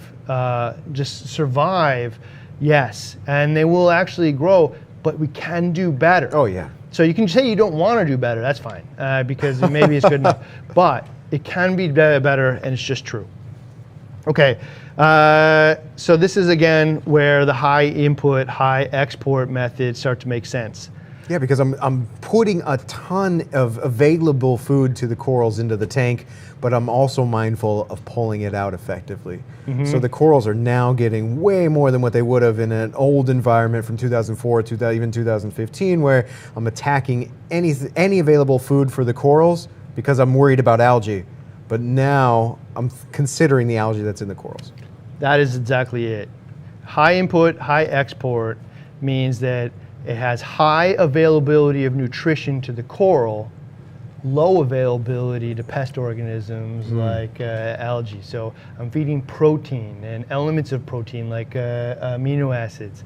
I'm not feeding nitrogen and phosphorus and waiting to break down. Yeah. I'm actually taking the food that it didn't eat, the high input, and some of it, the reality is some of it will settle out or whatever, and it needs to be captured and removed. So the high filtration will remove that for me. All right. So also, I mean, this one is just like, I can't help it. Also, where you recognize that Zeovit has been doing this for decades. This last 5 years, we've come full circle to realize, oh man, that's why Zeovit's been working, because they're following this exact mindset. This is kind of goes back to that, like sitting at Osborne College and like feeling like this is like some kind of shill thing, is because I didn't really understand what I was trying to achieve. And to be frank, man, it's because they didn't tell us. Yeah. Like they didn't like sit down in some seminar and say why the Zeovit method works, what we're trying to do, and then how we're achieving it. Like I had to like stumble and like bang my head on the wall and talk to everybody else who's doing it totally different ways until it finally comes together. Like, oh, I know and it's not the only way to do this, but now I understand why so many people have been successful with it for decades. I understand now. All right. So I also know now in 2020, True 0 is probably bad. So means zero phosphate, zero nitrates, probably bad for the tank. You've got this hospital type sterile environment. But note that the test kit only tells part of the story. So if you're feeding the hell out of the tank and you got a ton of organic material and prey and foods in the tank, that you have the coral is likely getting plenty of nitrogen and phosphorus. It is not an issue. If you're dumping food in and you're still maintaining nitrate of 0 and 0, probably not an issue. If you're just kind of feeding like a couple of fish pellets a day and 0, 0, your corals probably look pale. They probably look thin. They're probably not growing the way they would. And if you started feeding more, it'd probably be better. And if you start dumping in some of those like amino acid things, you could try a bunch of them. I don't know which one's best. I wish I could tell you. All I can tell you is here we have used the Brightwell one, which is pretty affordable. Yep. And we've also used the KZ ones, which is like a higher end thing and costs more. But those things both work. Maybe they all work. I don't know, but I can tell you those two do. All right. I've also learned in 2020 at this point, GFO doesn't deal with nitrate, and it works too well. Yeah. Right? Yeah. It is very good at one thing only, and that is pulling phosphates out rapidly. I'm just going to say it. So many people that are using GFO right now probably shouldn't be. Right? You should use it as a different tool. It's more of a tool. Think about how you use it. Just don't use it all the time. It can be a component of how you approach things. It can also be the tool to solve an ongoing issue. But if you're using it to maintain low phosphate, the reason I say it works too good is because the tank can look awesome for a really long time, and you just don't know that your nitrate is following. So if you're using GFO, actually the best thing I could say is test your nitrate. Test your nitrates, yeah. I'm only saying test it once a month, man. And it's not like the nitrate or the Nios one takes like, I don't know, 5 minutes to do. Yeah. Like one time a month, and you can have an idea of how polluted the tank is getting. Is it getting better or is it getting worse?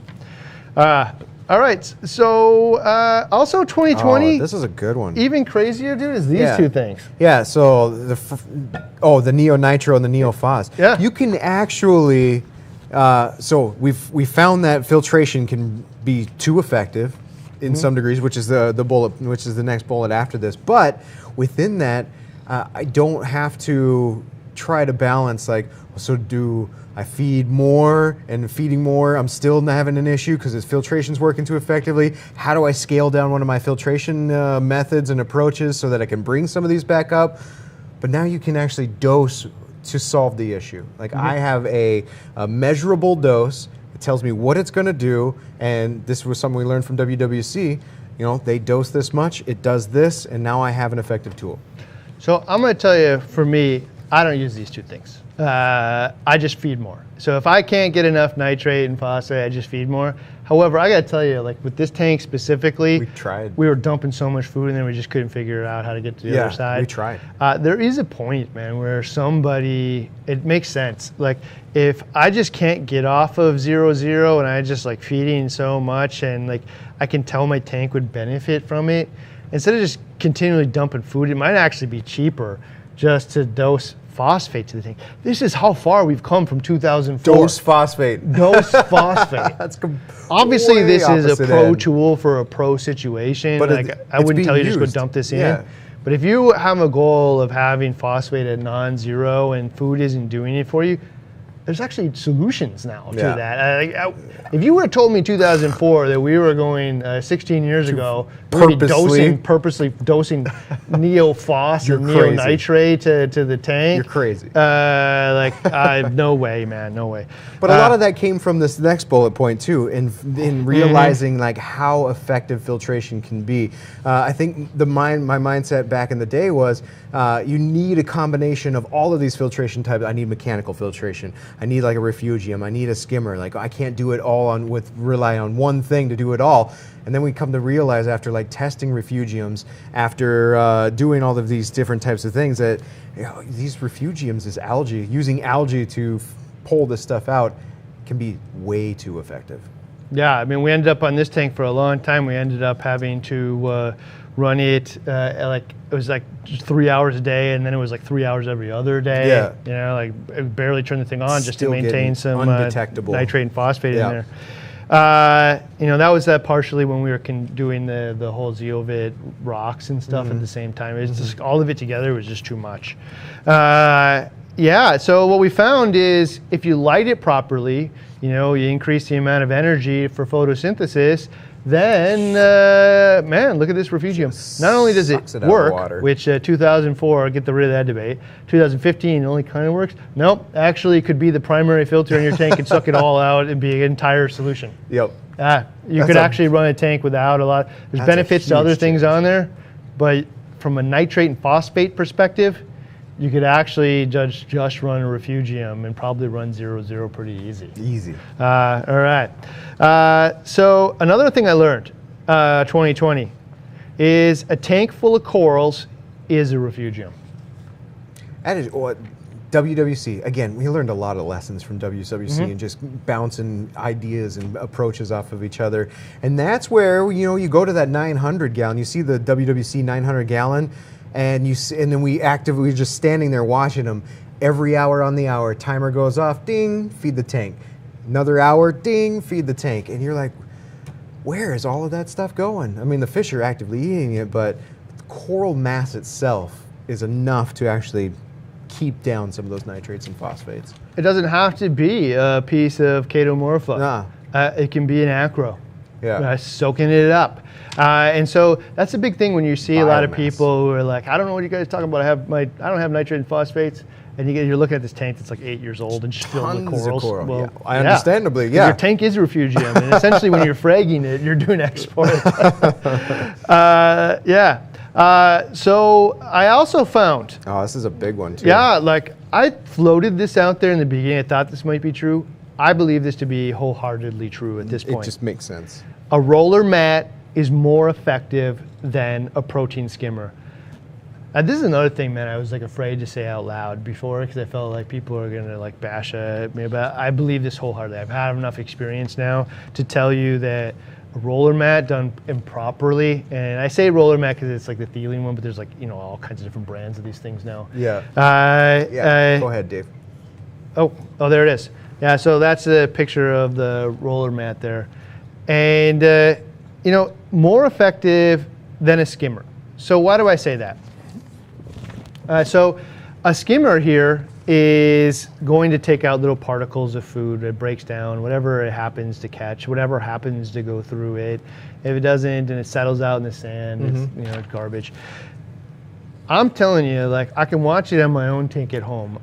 Especially the bare bottom, it flushes all the food that doesn't get eaten right down the overflow. It goes right into that filter mat, and then as it gets clogged, it just rolls it right out of the tank. Whole shrimp, whole pellets, the whole thing is just taken out of the tank before it's ever had a chance to decay at all. And you think about it, how long does it take that shrimp to decay and then turn into nitrates and phosphates? And where does it sit? Especially if it's sitting in a part of the tank or it's waiting for it's breaking down because if I don't have any mechanical filtration like that's that effective, it's sitting somewhere in the tank waiting to break down, waiting for the protein skimmer to pull some of it out of there. Here, it's completely gone before it can even reach that point. It just makes sense. This actually matches a conversation too that I had with the guys over at Royal Exclusive. Is hey, if you have a roller mat, you better get a really small skimmer because you're pulling almost all of it out with the fleece roller. It's like filter socks, except for the filter socks was so manual that it just didn't get done. And in this case, man, it happens by the hour almost. It just as it clogs, it just pulls it right out, and it never has to decay. It never hit. It's just a whole shrimp is gone, man. The whole pellet is gone. And so it's a totally different thing. So this is hard to believe because our protein skimmers are near and dear to our heart. This is a core part of every system since I can remember. Yeah. But sometimes you just have to accept that. Telling me to ditch my skimmer? Yeah. Or at least get a smaller one? I'm going to say it right now for sure. I've never seen a skimmer on its own in a tank that doesn't it isn't 8 years old with tons of coral in it. Ever maintain 0-0 phosphorus and phosphate and nitrate. I've definitely seen that with a Refugium. Yes. Many We've times. Done it. Right. And I've also seen with the roller mat. It won't maintain 0-0. But it stops the progression to the point that water changes actually together. It's a non-issue. Interesting. So the skimmer will never do that. And I think what you're going to learn is there's a different tool for a different job used in different ways here in just a minute. All right, so what else we had here? So I also found, man, this is the debate, and like 80 billion people out there are going to say, screw you, don't talk about this. But flow and bare bottoms actually works. So if you don't care about sand, the flow going across a bare bottom, all that poo and everything else that was going to like just go into your sand bed is flushed out now, where it goes into filtration in the sump. The pumps that go across the bottom of the bare bottom keep it suspended. Yes, I agree wholeheartedly, it does not look as good without the sand. But if that doesn't bother you, the filtration here is almost too good in some cases. Okay, this is one that's right after that, number 59. If you're not going to clean your sand bed, you're sitting on a ticking time bomb. And like, I think back to the conversation of the deep sand bed and 4 inches and anaerobic bacterias, and the worry was, don't stir that stuff up because it'll crash your tank. Well, why is that acceptable? Don't stir it up, but it's working. But just don't stir it up. You'll crash your tank. Why do I have this sponge in the bottom of my tank that will crash my tank? Yeah, right. So here's the thing: is a lot of people will say, "No, I never clean it. It's fine." You're probably right. There's a lot of different variables to every tank, and there's lots of people who say the exact opposite. By the way, and you got to kind of weave in to find out the answer as to why it happened to this person, not because there's usually a difference in the type of tanks. But this is the thing, man. Everybody knows that all that poo and everything is settling on the tank, and everybody acknowledges if I go stir it up, this big yellow poo cloud comes out. Yeah, you can see it with the naked eye. It's not little granules of sand. If I took a cup of that and I came over to your house and poured it in your tank, you'd punch me in the face. So it is something you don't want in there, you know. Here's the thing: just clean it. You just suck it out, man. It's pretty easy. And what, like. Basically, you have to say that if I don't care about this and you don't ever need to clean it, the sand has an infinite sink for organics, nitrogen, and phosphorus, and pollutants. Like there's some kind of black hole at the bottom of this that it all just goes away. Just not gonna think about it. Yeah, I don't know. I don't believe that to be true. No. Maybe I'm wrong here, and maybe we'll find out in like 2025. In the next 5 years. No, never clean your sand. There is a black hole. We found it. I don't know. If you ask me today, I will tell you that as part of normal maintenance, get a siphon and clean an area of the sand vacuum each time. Chunk. Turn it over and clean it out, and you can avoid that like weird ticking time bomb or fear of it over time, because like I've seen all those areas where like somebody's pump falls off, and aims at the sand, and all of that at once goes into the tank. There's all kinds of weird things that can happen. The only thing you can think of at that point is massive water change. All right, so actually another thing I've seen in 2020, which is, don't do this, is the swing all the way back to 2004. Oh, like, dirty tank? Yeah, no, so 2004, like dirty tank, like a nitrogen and phosphorus off the hook. Then 2015, let's go to a 0-0. And now it's like, well, 0-0 must not be bad. So I guess anything's okay. That's the part we talked about earlier, like missing the lessons and whacking the moles. Yeah. No, the answer's somewhere between. Well, and that's what something will hit in the future too, or what we hope for the future is, let's find something. All right, this one, I'm going to say this out loud now. You've heard it a couple times in here. Cyano products, you're not bad if you use them. Yep. It's just a fact, man. There's just so many approaches to cyano out there. I remember seeing the hair stand up when we had talked about or discussed using cyano cleaner, cyano. You weren't with it right off the bat. And I mean, the 160 was having cyano issues. We were talking about it before, talking about using it. And then I had a real world experience with it in one of the tanks here and thought, no, this actually works. Have you ever had a negative experience with it? Other than my skimmer going crazy, which Yeah. I just shut it off. No, it works. I gotta tell Cyano you, clean. this Use is it. not because I want to sell a $6 bottle of something. It's because I want to actually help people. Yeah. And so It works. I don't know. I have never ever had a negative experience using that stuff. And you can see on the forum some people have, right? And I think what we need to dig into is why is that? And on the bottle, it will tell you, follow these directions. Add more like oxygenation flow to the tank, and remove it after this period of time. Follow the instructions is my only guess. The other guess is a more common one, which is a tank that is already stressed. That far, can take any amount of stressor to push it over the edge. Yep. And a tank that is filled with cyano might be close to that. Could already be there. I can't tell you why. I can tell you that in 16 years of doing this, as well as all the people that work here, the negative experiences with stuff like the cyano cleans or the red slime removers is zero. Actually, though, this stuff is becoming way more popular. Oh, the KZ cyano clean. Because it happens much slower. Like there's like I believe it's like a bacterial battle that's happening. I don't know 100%, but it happens over the course of a couple of months. And so what you find is like solutions that have a longer take as long to get rid of as they did to develop tend to be permanent. Yeah. So they're a little different, but don't be afraid to use the tools. You're not a bad reefer if you've encountered cyano. In fact, I'm gonna go all the other way. If you have cyano and you just choose to live with it for the next year because people are shaming you out of you solving it, you're a bad reefer. There you go. You should actually solve the problem that you have. Try so I'm gonna go all the other cyano way. red slime remover, yes. Okay, dinos. I also haven't seen with nutrient reductions. No, reduce your nutrients, your dinos will go away. Hasn't happened. Lots of anecdotal, but most wins. There's lots of solutions to them. So there's like Microbacter 7. There's like all these different bacterial things you can do. You can turn the lights off. You can so. There's different strains of dinos as part of the reason. You can use UV. The two things that I've seen the most effective is all of them, and then one of them usually works. Yeah. And you don't really know which one it was.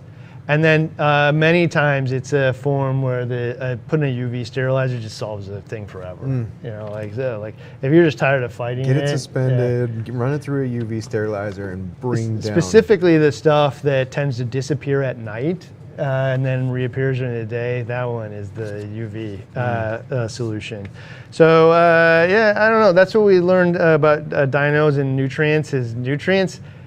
The question is a little bit of maybe if they're too low, but there's a lot of anecdotal in there too, because there's a lot of people who have dinos who do not have zero. This is one area where in the future we still have a lot to learn on this one. And so this is we're going to probably see evolutionary leaps in the next 5 years on dinos. 2020, other solutions like fluconazole and Vibrant are now super, super common. There's a solution out there. There's a tool.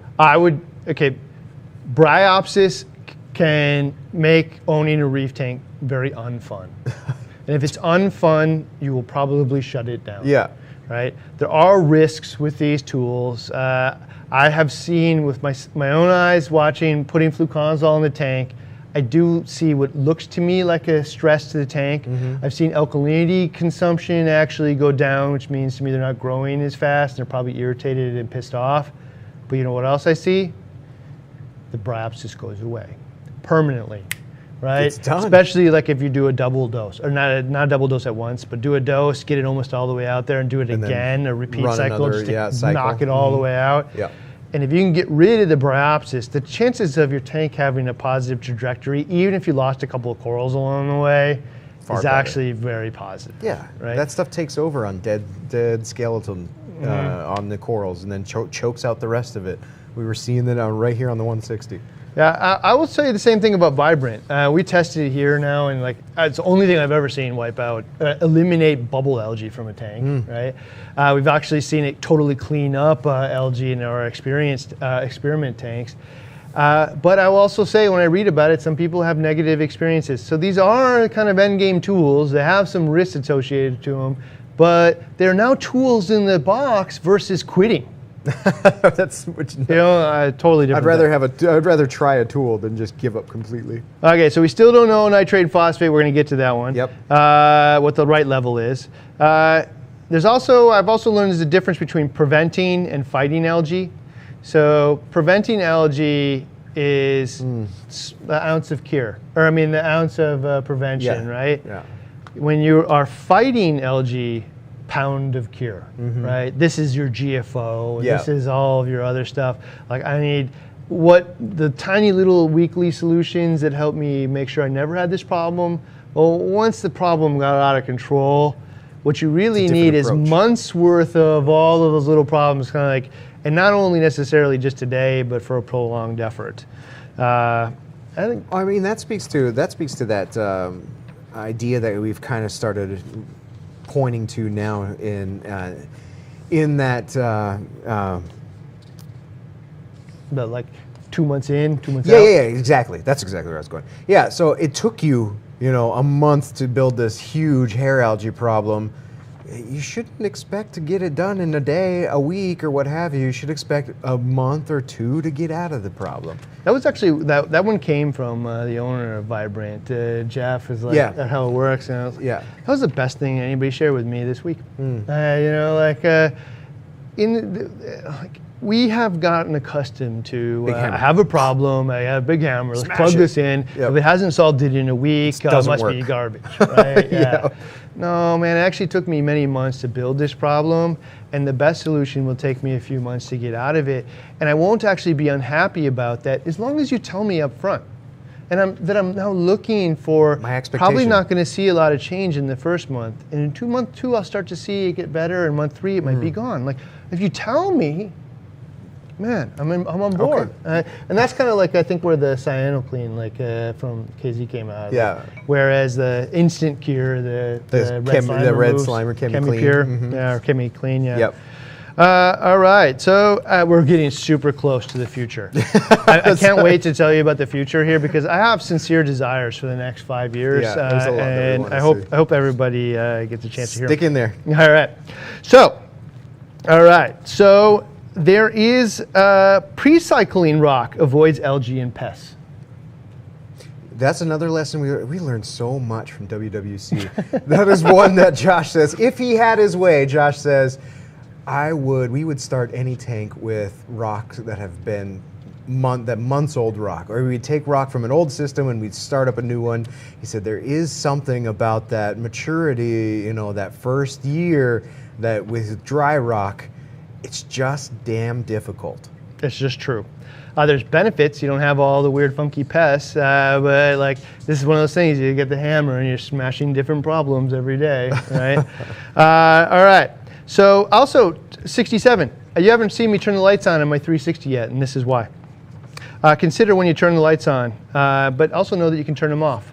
So I'm not going to turn the lights on until I get the tang gang in there. Right. I don't, that ounce of effort up front of just taking a little extra time means I will never fight that algae problem later. If I put the tang gang in first, and so one of the things I want to do is put the tang gang kind of all at once, because I don't want to deal with the aggression, and some of these fish are kind of expensive. So I'm working with Elliot to figure out how to do that. But also note though, if you do turn your lights on too early and it grows algae, turn them off. Well, yeah. It's that easy. I think that's one thing that came out of the WWC method, or the 4 month cycle, was brown ugly phase is okay. Expect it, because it's going to happen, but it's okay. That is Don't the be biggest ashamed thing. of it. If you just let somebody know that this is what you going should expect, to happen, yeah. And if you just wait to get to the other side, it'll be just fine. There you go. We got some experiment tanks actually in the back that've done just that.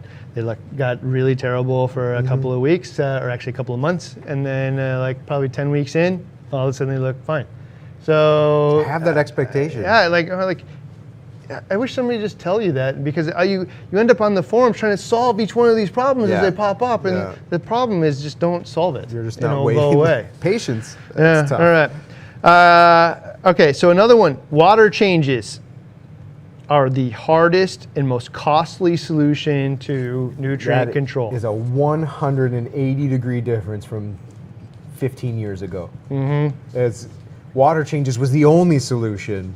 And then it was water changes, and then you started, that light bulb started to go off. Well, it's only 20% of the dilution, but it's if my refugium is a quarter effective, that's a quarter less water changes. Now it's like water changes. There's a way better solution than water changes. You're actually wasting money by doing water changes to solve problems. Bucket of salt can cost $100. Lots, yeah. Roller mat. It's Black Friday. I don't know how much they cost. 200 bucks. Yeah. So I could put a roller mat in and be right done. And I could probably reduce my water change schedule quite a bit, or at least I could remove my reliance on it, especially if it wasn't solve working. Problems. Yeah. Like or if I was having a problem, trying to solve it with more water changes. Expensive. Yeah, expensive and a lot of work. You could have paid for that. Putting a roll on there that just like rolls up the turds out while I'm there or not. Like actually much more inexpensive and easier. More effective. All right. So another thing, the last one, man, 2020, that I've learned about nutrients, and this kind of goes back to that yellow tang that I'm just going to say that I probably killed in 2004-ish. It was probably like 2007 at that point. But don't wait till things look sick before you act. This is a pet that you care for, and polluted water is not the best path for your pet, right? So that yellow tang relied on me to care for it, right? And I didn't know what to look for, so I'm just not going to hang my head in shame. I'm just going to use the experience to like share this with other people. But you know, people were telling me nitrate didn't matter, all that other garbage, and maybe it didn't. But like nitrate is definitely indication of how polluted the water is. If this is going up, all kinds of other stuff you don't test for is along with it. You should consider your filtration, consider your water changes, consider how to not make the water polluted. And I don't think that yellow tang just up and died because it was its time. I think I wasn't providing for its needs the best way I could. Well, you have to accept the fact and accept the understanding that we have chosen one of the most difficult pets that we could keep. It's not like, I know a dog, he needs to be fed, needs water, needs a little exercise, needs a little loving and some petting, and that's basically it. It's not like a monkey in space where everything that it relies on for life and death is in the tank, and a little bit of this, a little bit of that. Yeah. And we have to treat them differently. So here's the just like inside that same line of thought, future's coming. That's where we're going. Okay, this is what we want to see in the next 5 years. But just to finish that off is, Randy, if you were sick, I'd know it because you would tell me. I don't feel good. I can tell right? you, yeah. The dog, probably. Maybe tell you, maybe not. Yeah. I don't know. You may just look sleepy unless you're really keen in tune to the dog and you know what to look for. Especially, it depends on what kind of sick it is. Yeah. A fish, generally, like I would say, on a scale of 1 to 10, Randy would tell me he was sick if he felt like a 7. The dog would probably tell me he was sick if he felt like a 4, right? The fish tells me somewhere around a 2. It doesn't have health. Things are going south. It's covered in parasites. It's barely breathing. The coral, often, for a lot a people, is like 0. It's like 0, yeah. It looks halfway decent, then all of a sudden it's gone. I said this actually in one of a speaker event one, and somebody says like covered up their kids' ears. Oh yeah. Like the coral, man. If you waited to go to the vet, like in the way that we do with coral often is like losing tissue. Yeah. It's like bringing your dog to the vet only when all of its tissue is falling off its paw. You waited too long, man. That was so scary. That's a scary image. Yeah, you waited too long. So, like, the fact of the matter is, it's kind of hard to tell with these types of animals when you got there. So, actually, do the things that you know care for it, rather than try to treat bad behavior afterward. Let's just raise the bar. All right. Here's what we want to see in the future. So, nitrate and phosphate, nutrients. What do we want to see? If we're sitting here in 2025, how have we changed the conversation? And like, we may now actually check back on this and see how far we've come. Oh yeah. And I don't know, there's probably 2 people still watching out there. All right, so look. All right, so future. let's end the mentality where corals and fish just die. They just die. They don't, They man. don't. Let's figure out why they died. Like, we can do better. Polluted water is absolutely part of that. I'm not asking everybody out there to be perfect. Never kill anything or you're going to be chastised. That's not the No, answer either. yeah, definitely not it. And it's not like a 10 nitrate is going to be Just stop accepting that, oh, my fish died, I'll go get another one. Or stop accepting that, oh, my whole coral colony died, I could just fill it in with another one. These things don't just die. I mean, sometimes, I guess. But like, that mentality doesn't help. The replaceable mentality. The big thing that you're going to hear about the future is, let's evolve the game. Let's do better. Let's teach each other better. And especially the things that don't really cost any money or time. And let's like push the level, Just learn and learn. So, I'm not talking about perfect water. I'm just talking about, like, if you think that unlimited polluted water doesn't matter, it probably does. Yeah. Let's change that. All right. These next two are kind of in that same train of thought too. So that Let's also recognize what the good enough mentality looks like. You don't have to do it better, because maybe budget, time, or whatever isn't better. You can't do it. Yeah, there's some limitations. Okay, but Don't settle for good enough. let's support the people that are trying for great as the foundation of progress. That's where that old, the forums and the behavior of before, where you're arguing and fighting over who's right, rather than saying, I like where you're going with this. I don't agree with you, but I like where you're going. Let's see how it plays out. Support it, man. This person's trying to do it better. And the nature of it is, when enough of them do it better, they often make it easier and cheaper for the rest of us. So I'm just going to say, the good enough mentality actually stagnates the whole thing. So let's actually reach for the stars. And even if we can't do it ourselves, let's support the people that are, so that we can follow them when it becomes easier and cheaper. All right. And this is another piece of this. And this is really driving home for me, because this is a part that's really changed for me in the last few years. And I really want to carry it with me for the next 5 years. Maybe, hopefully, a lot of people do. Let's agree that we're not caring for like an impromptu goldfish that you won at the fair. Bought a hamster for your daughter one day. Let's agree that we're caring for animals.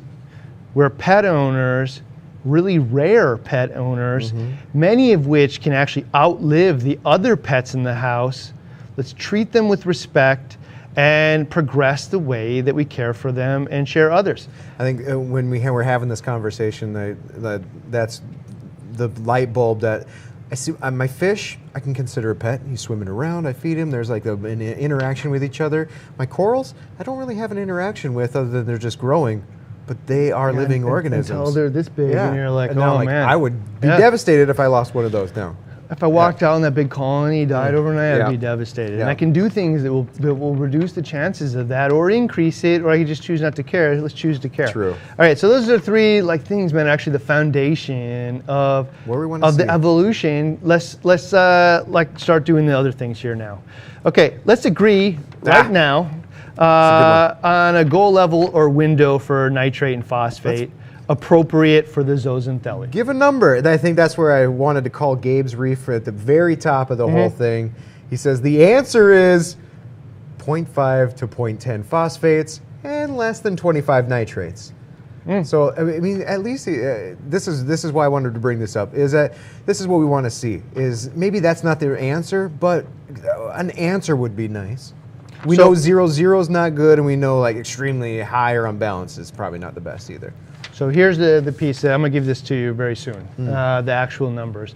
And this is why. A lot of times people don't want to share a number because they're afraid of the debate. They're afraid of putting their neck out there. Yeah. And I don't know if I'd say I was afraid of it, but I'm also not as confident enough to give a specific number that hey, this one's right. But the absence of having any opinion is worse. When somebody looks to you and wants help, and you know that nobody else is going to be able to give any better help than you're going to give, give something. Yeah. You know. Okay, so we have that master chemistry series that I've been working on. I've been working on calcium and magnesium actually for a while, and somehow got deleted, and I got to start over again. No. But the very next one after that is phosphorus and nitrate. Yeah. I'm going to give you, to the best of my ability, using all the conversations here and experiences, looking to the mentors that share the information with me. I'm going to give a goal, at least a goal range where you will be successful here for sure, right? Give you something to point at. Yeah, and so I'm just going to brave it and just share it. People chastise me, so be it. All right, so let's agree, all right, 2025, let's all progress, and let's agree that considering the nutritional needs of the animal, not the zooxanthellae, but the animal being the coral polyp, produces better results. Let's perfect that nutrition and find the best solutions. Let's stop the debate about whether or not coral amino or amino acids work. It does. Not work. End of story. All right. So now let's find the best solution. Yeah, it will absolutely do it. If you don't believe it, spend the $10, find out for yourself. It was not the worst $10 you've ever spent in your life. So let's just agree, but by agreeing that it can produce benefits, what we can do is perfect them over time and then share that with each other and elevate the game. And again, they tend to get cheaper as the demand goes up with some of these things. Let's also better understand the stages of filtration, design it in the way that you need. So there are different tools. You know, we always say around here lately, right tool, right job, right use job. right way. That's right? another big one that we've been coming around to. Okay, so let's talk through these three things. Let's share this information with others so it's shared correctly and they can make intelligent decisions for ourselves, but also other people. Okay, so there's three stages of filtration here. The first one is filter socks. Filter socks and filter fleece.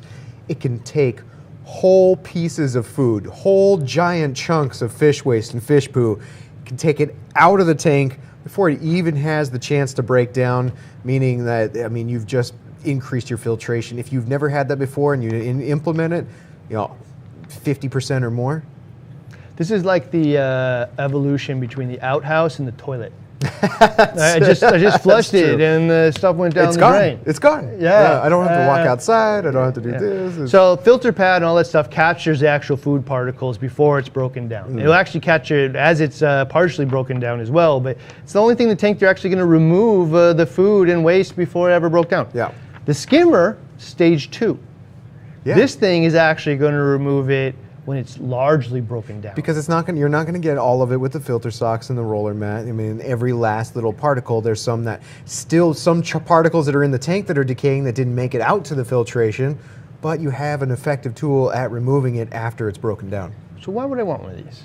Well, what if I have a tank that has sand in it and I know full well the turds in the food are going to fall into the sand and break down? Yeah, not everything's making it out. The skimmer is going to remove it once it's broken down into little protein molecules. There you go. Not large shrimp, protein molecules.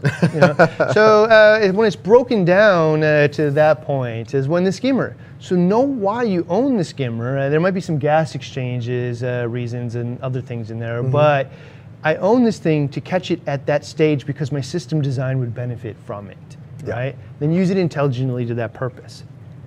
Then the refugium, scrubber, all those types of things, algae reactor, it's on now capturing nitrogen and phosphorus. So it's beyond the small little protein particles and it's actually capturing what we're testing for. Yeah, so this is my skimmer just isn't working as well as I would like, all kinds of different things. But end of story, I don't want nitrogen and phosphorus building up in my tank and my other solutions aren't working. So a refugium or algae scrubber or algae reactor will take up the things that those things will no longer catch, which is nitrate and phosphate. So these are three layers of filtration to the nutrition or the nutrient question. Use them intelligently. Let's change the conversation when people are asking about it in 2025 or on the journey there to help solve that thing to these three methods. It's interesting when you reverse the process of each of these. Does the protein skimmer do what the algae reactor can, or algae reactor and algae and refugium can do? It's not pulling nitrates and phosphates out. Does not pulling a shrimp. Yeah, exactly. Is the skimmer capable of doing what the filter socks and stuff do? No, it can't. We can't lift a whole piece of shrimp up the neck and into the cup. Just can't do it. Yeah. So right tool, right job. Use it right way. Use it intelligently. I'd like to see that for 2025. All right. All right. So there's a theme here. Let's agree that vibrant and similar types of bacterial products work. I agree. It works. I know they work. I also know that some people are having problems with them sometimes. Yep. Sometimes. So let's agree that they work and they solve issues like bubble algae that nothing else solves. They also solve algae issues where, like, I've tried everything else, I'm about to quit. This will solve it. But let's find out why. Let's tune it. Let's find out what's working, what's the best approach, how to do it right, what individual type of issues that you might be facing. Find out how to use. It's a tool that we know that works. Let's figure out how to use the tool. So when we accept that something works, then what we can do is accept how do we make it work better. Yeah. Right? I carved a wheel, and Yeah. now I've got bearings, and now I've got this, yeah. All right. So, permanently, number there you go. 77. Let's stop shaming people who use the cyano hammer. It works. Yeah. In Use fact, it. if you see somebody shame somebody about the cyano hammer, Don't use cyano. shame that person. Shame that person. Tell Shame that on you. person they're being an a-hole. It works. All right. Yeah. All right. Okay. Okay. Number 78. Yeah. Let's start cleaning our sand. And maybe if you have a tank where you haven't cleaned the sand in 5 years, it just doesn't apply to you. But if you're starting with a brand new tank and you're considering your new maintenance cycle, Sand is good. Use this sand. isn't a toilet with infinite capacity for pollution. Let's accept that that is true and deal with it intelligently. I mean, it goes beyond searching for critters that stir up the sand bed, and it goes beyond, just kind of rotating the sand bed. Actually vacuum the stuff out. That removes it. Yeah. Yeah. Remove it out. Yeah.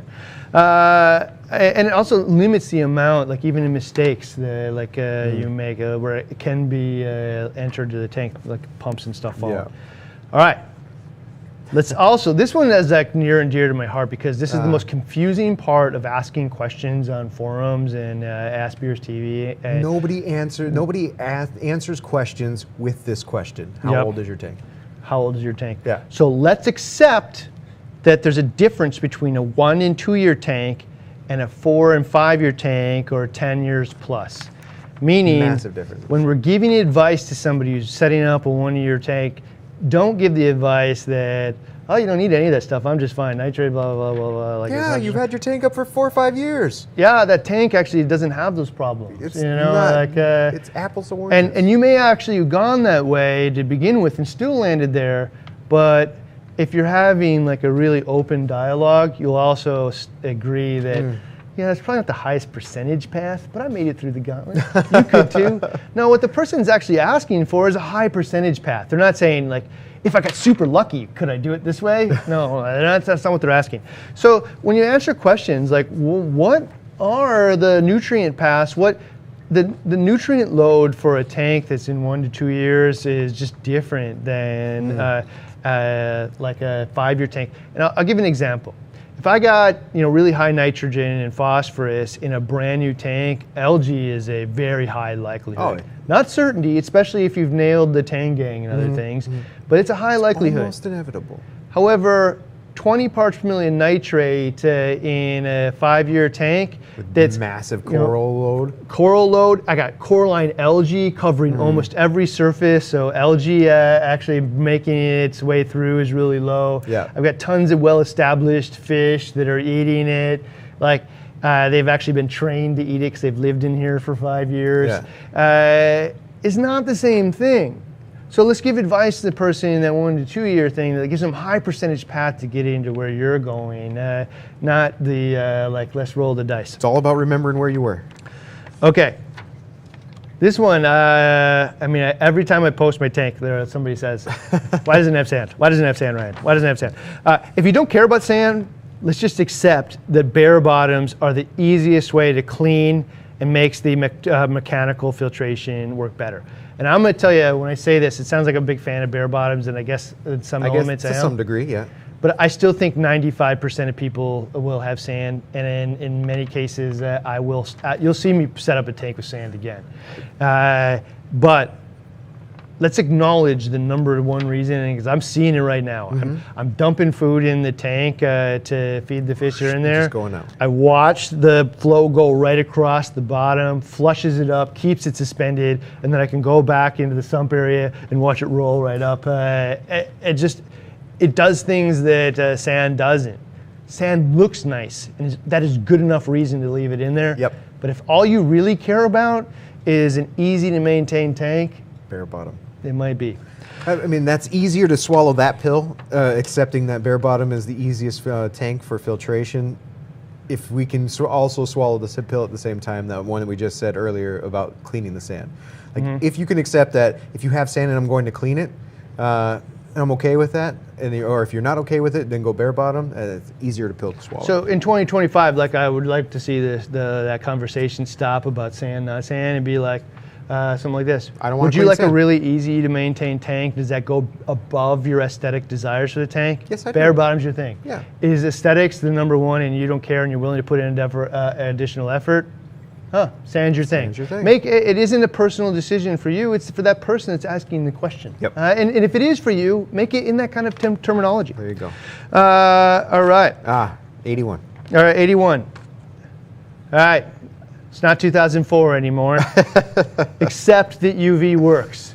Yeah. All of the UV haters out there, I will tell you, I've read all of Humble Fish's articles and like on fish parasites. I've now seen it with Dinos endless times. We've run it on the XXL 750 temporarily a bunch of times to the point we just put it on. Now we never deal with Dinos again.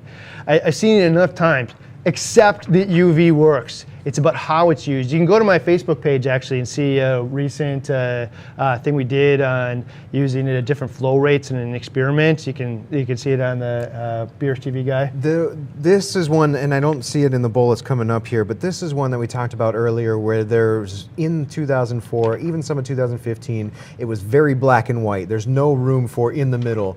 And this is the UV is one that it is not a cure-all. It is not the problem solver, the one and only, but it is an approach to solving the problem. There's a mediocrity here that we can accept that UV is not going to do it all, but it is a part of the solution.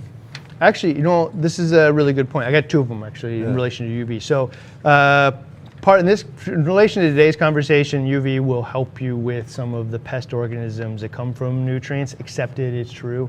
And part of accepting it is how we can tune it.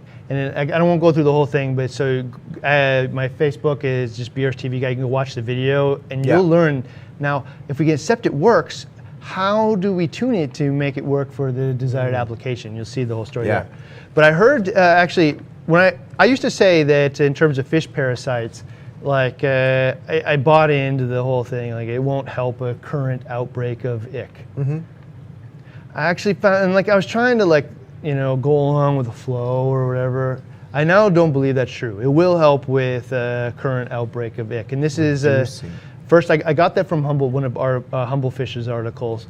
And it's because the parasites drop off of the fish. At some point in time, they're free floating in the water column. Yeah, they have a cycle. They go in the fish, they go in the sand, they're free floating in the water, they go in the fish, and so on. Gives them an opportunity to go through UV sterilizer. If they drop off the fish, what happens is they get sterilized in the water. They, like if any of them reproduce, they get sterilized in the water before they find the fish. And what we'll do is dramatically reduce the amount of total parasite load in the tank dramatically. It will help a current outbreak. Will it solve it? Nope. No. You will still have ick in the tank, but it will absolutely help you.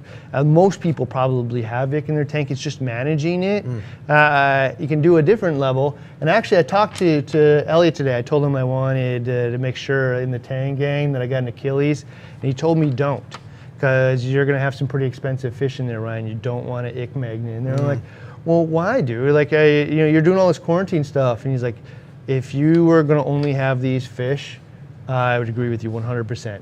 if you were going to do a 40-day quarantine on every coral frag that you get, I'd agree 100%. But I'm not going to do that. I'm not going to quarantine every coral that goes in a 360-gallon tank for 40 days in its own separate system, totally apart from every other coral. Yeah. It's just not real. And the possibility that some disease is traveling on the everything else that you're putting in the tank, highly likely. Yeah, I got to tell you, I cannot have that many quarantine systems in my house. It just can't happen that way. So he says, don't have that fish, but also what I have on this tank is a properly sized UV to this application. So let's just accept it. Today's like for dinos, it works. There's zero, depending on the species, but like for sure it works. It works here 100%, especially the type that you see dissipate in the water at night and then reappear in the sand during the day. All right. Let's, oh man. Yeah, this is one I hit on because we learned it. This is where we sit mentally here in 2020. What we hope for the future is for the rest of the community to follow the same mindset of, didn't take you one day, overnight, your tank didn't turn into an algae farm. It didn't turn into a bryopsis farm, didn't turn into a dino farm. It took probably multiple weeks, probably a month, multiple months. It's going to accept that it's going to take that long to get out, or it could take that long to get out. Don't find a hammer, ease your way out of it. I would say you could apply that to so many aspects. Like say I got some coral amino or some other stuff, and it's not going to work overnight. And I could dump it in there like next week. It didn't do anything. No, take a couple of pictures of the tank actually today. Start dosing as intended. Watch it and for then, a month. Take a picture like every week or so, and in 8 weeks, you'll learn something. And it's actually kind of hard to see, if you're just judging based on your eyes sometimes. But sometimes, like, we look at the experiment videos, or I walk up to the tank and I'm like, I don't know what it did. Maybe it worked, maybe it didn't, depending on the experiment we're doing. And then we go watch, like, the time lapse of 8 of them. I'm like, whoa. That's true. I don't know. I just forgot how bad it looked, I guess. Yeah. I don't know. All right, so let's also take some time to better understand peroxide dips, what peroxide will help you do, because you can see a lot of YouTube videos on people who do peroxide dips on like zoanthids particularly. Zoanthids very often have funky algae that feed nutrients and stuff in the tank. So peroxide dipping will help you with those algae. Also, let's stop adding plugs to the tank if you don't have to. If you can, cut the coral right off the plug. The plug is almost always got algae and stuff on it. This one, man, if anybody out there, this was the best one. If one of you guys out there wants to make $1 million next year, quit your job, this is how you do it. Let's make the roller mat algae scrubber. Okay, so this is how this works. Algae scrubber right now, I gotta go in there, like, scrape off this thing every few days, whatever. I go on vacation, sucks, all this other stuff. I just don't want to do it. What if I seeded my roller mat and put a light on it, and that felt wheel grew the hair algae on it, and as it clogged or timer, it just rolled the nutrients right out of my tank. Rolling vertically up like this. Yeah. Oh man! So we've been talking about this because we did see an example of this at a show, but it wasn't viable at the time. So the idea's not patented. It's 2025. This should be widely used. Somebody's gonna make it. Yeah, it's like a Refugium, the algae scrubber. It's compact. It takes care of itself. Rolls nutrients right on out. Not only captures the turds and everything, but also captures the nutrients all in one. It does many of these things all in one thing. Quit your job and make one, guys. Yeah. So anybody wants to make $1 million, there's your path. All right. So it's 2025. Let's not shame the people that talk about Redfield ratio. Yeah. Let's explore it and find out if there is a correlation between the ratio of nitrogen, phosphorus, and organic carbon in the tank that distinctly causes dinos, distinctly causes or promotes the growth or makes it difficult to eradicate cyano.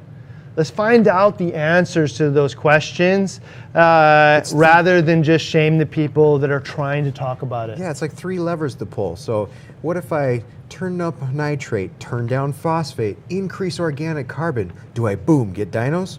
What if I flip these other levers? I mean, we should be at a point in 5 years to be able to play around with experiments like that. You could argue with this all you want, but I would say I think we should find out if there's a correlation in kind of a ratio of availability of these things that matter.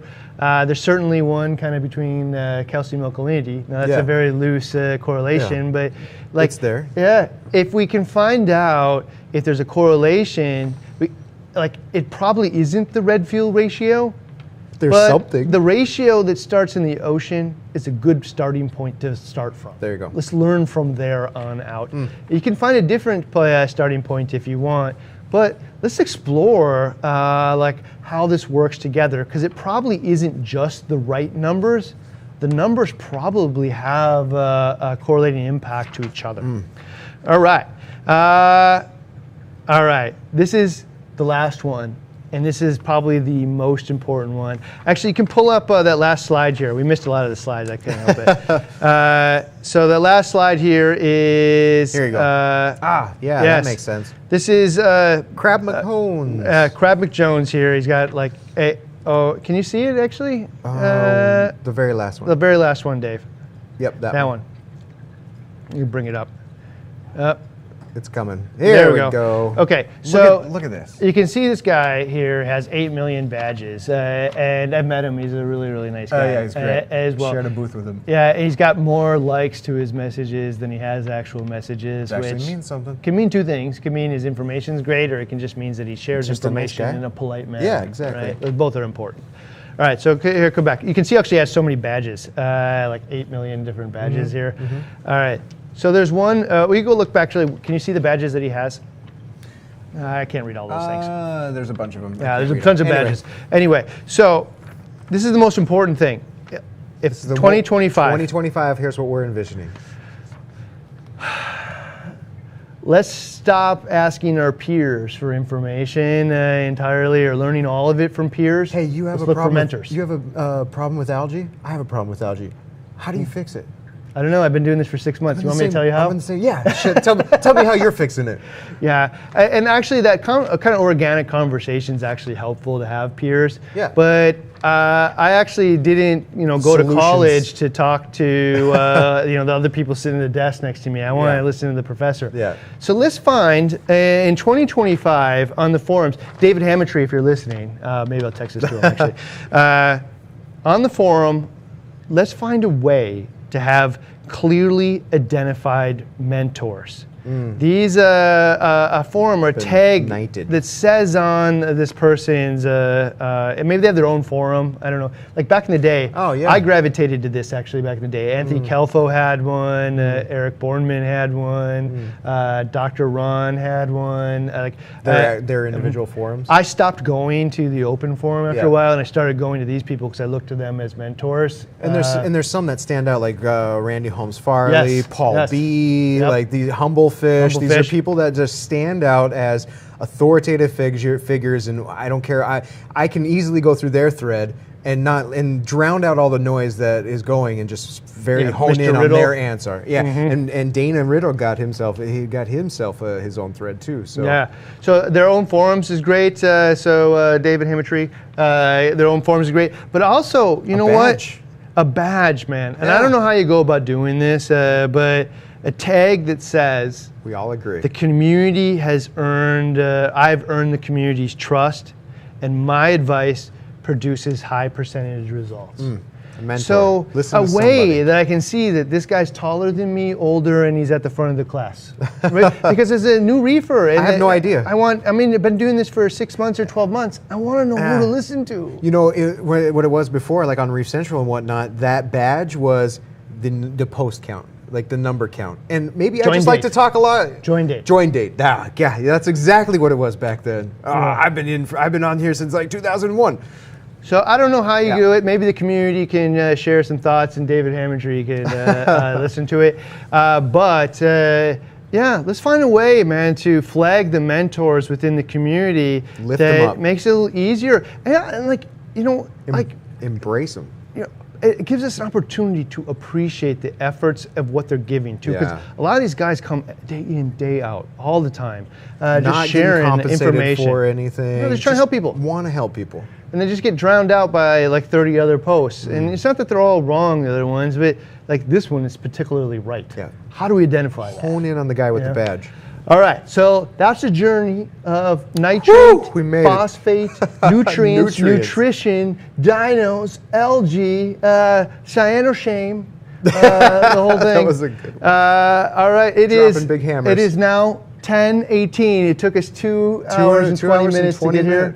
Wow. All right, so thank you all very much. Tomorrow, I don't know what we're coming back with, but we're coming back with the history of something, insert something tomorrow. We're going 2004 all the way to what we'd like to see the future. Hopefully it won't be 2 hours and 20 minutes. This was just a big topic. Well, there was a lot you learned along the way that maybe we don't have to repeat all of this stuff. But like, I don't know. So, hey, and thank you guys all for taking part of the sale, by the way. It was a really, really good day for everybody here at BRS. Everybody's so happy. You know, all the marketing team spends like a month and a half, like, you know, just trembling whether or not they're going to be able to do it. If you guys haven't yet, if you haven't been on Facebook, I'm gonna push it out on YouTube too. There's some drone footage of the back warehouse that you need to check out. It's really cool. We're going to push that out here later on too. All right, so thank you guys all for your support, and hopefully you enjoyed the story of nutrients.